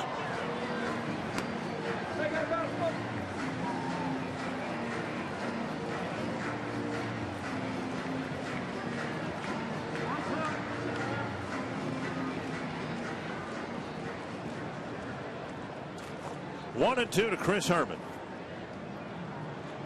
Twins avoided getting shut out last night in the 8th inning. They waited until the 9th tonight. And there's a strikeout of Herman. And the Twins indeed strike out 10 times tonight and lose to the Royals again. And the final score 8-1. Indicative of the season series with the Royals, as we've been talking about. The Twins were outpitched in the starting staff, the bullpen, and they were out-hit all over the ballpark again tonight. Just a pretty good drubbing of the Twins by the KC Royals, who are playing like guys that look like they want to try to make a run. Anthony LaPanta, the shame of it all, the Twins manhandled by the Royals twice, but they've gotten a pretty good starting pitching so far in this series. It just didn't matter. Another night where the Royals got to the Minnesota bullpen. We'll show you how Andrew Albers kept the Twins in the game. We'll be on the field for an instructional regarding infield communication. Preview the series finale and hear from Ron Gardenhire. All next on Twins Live.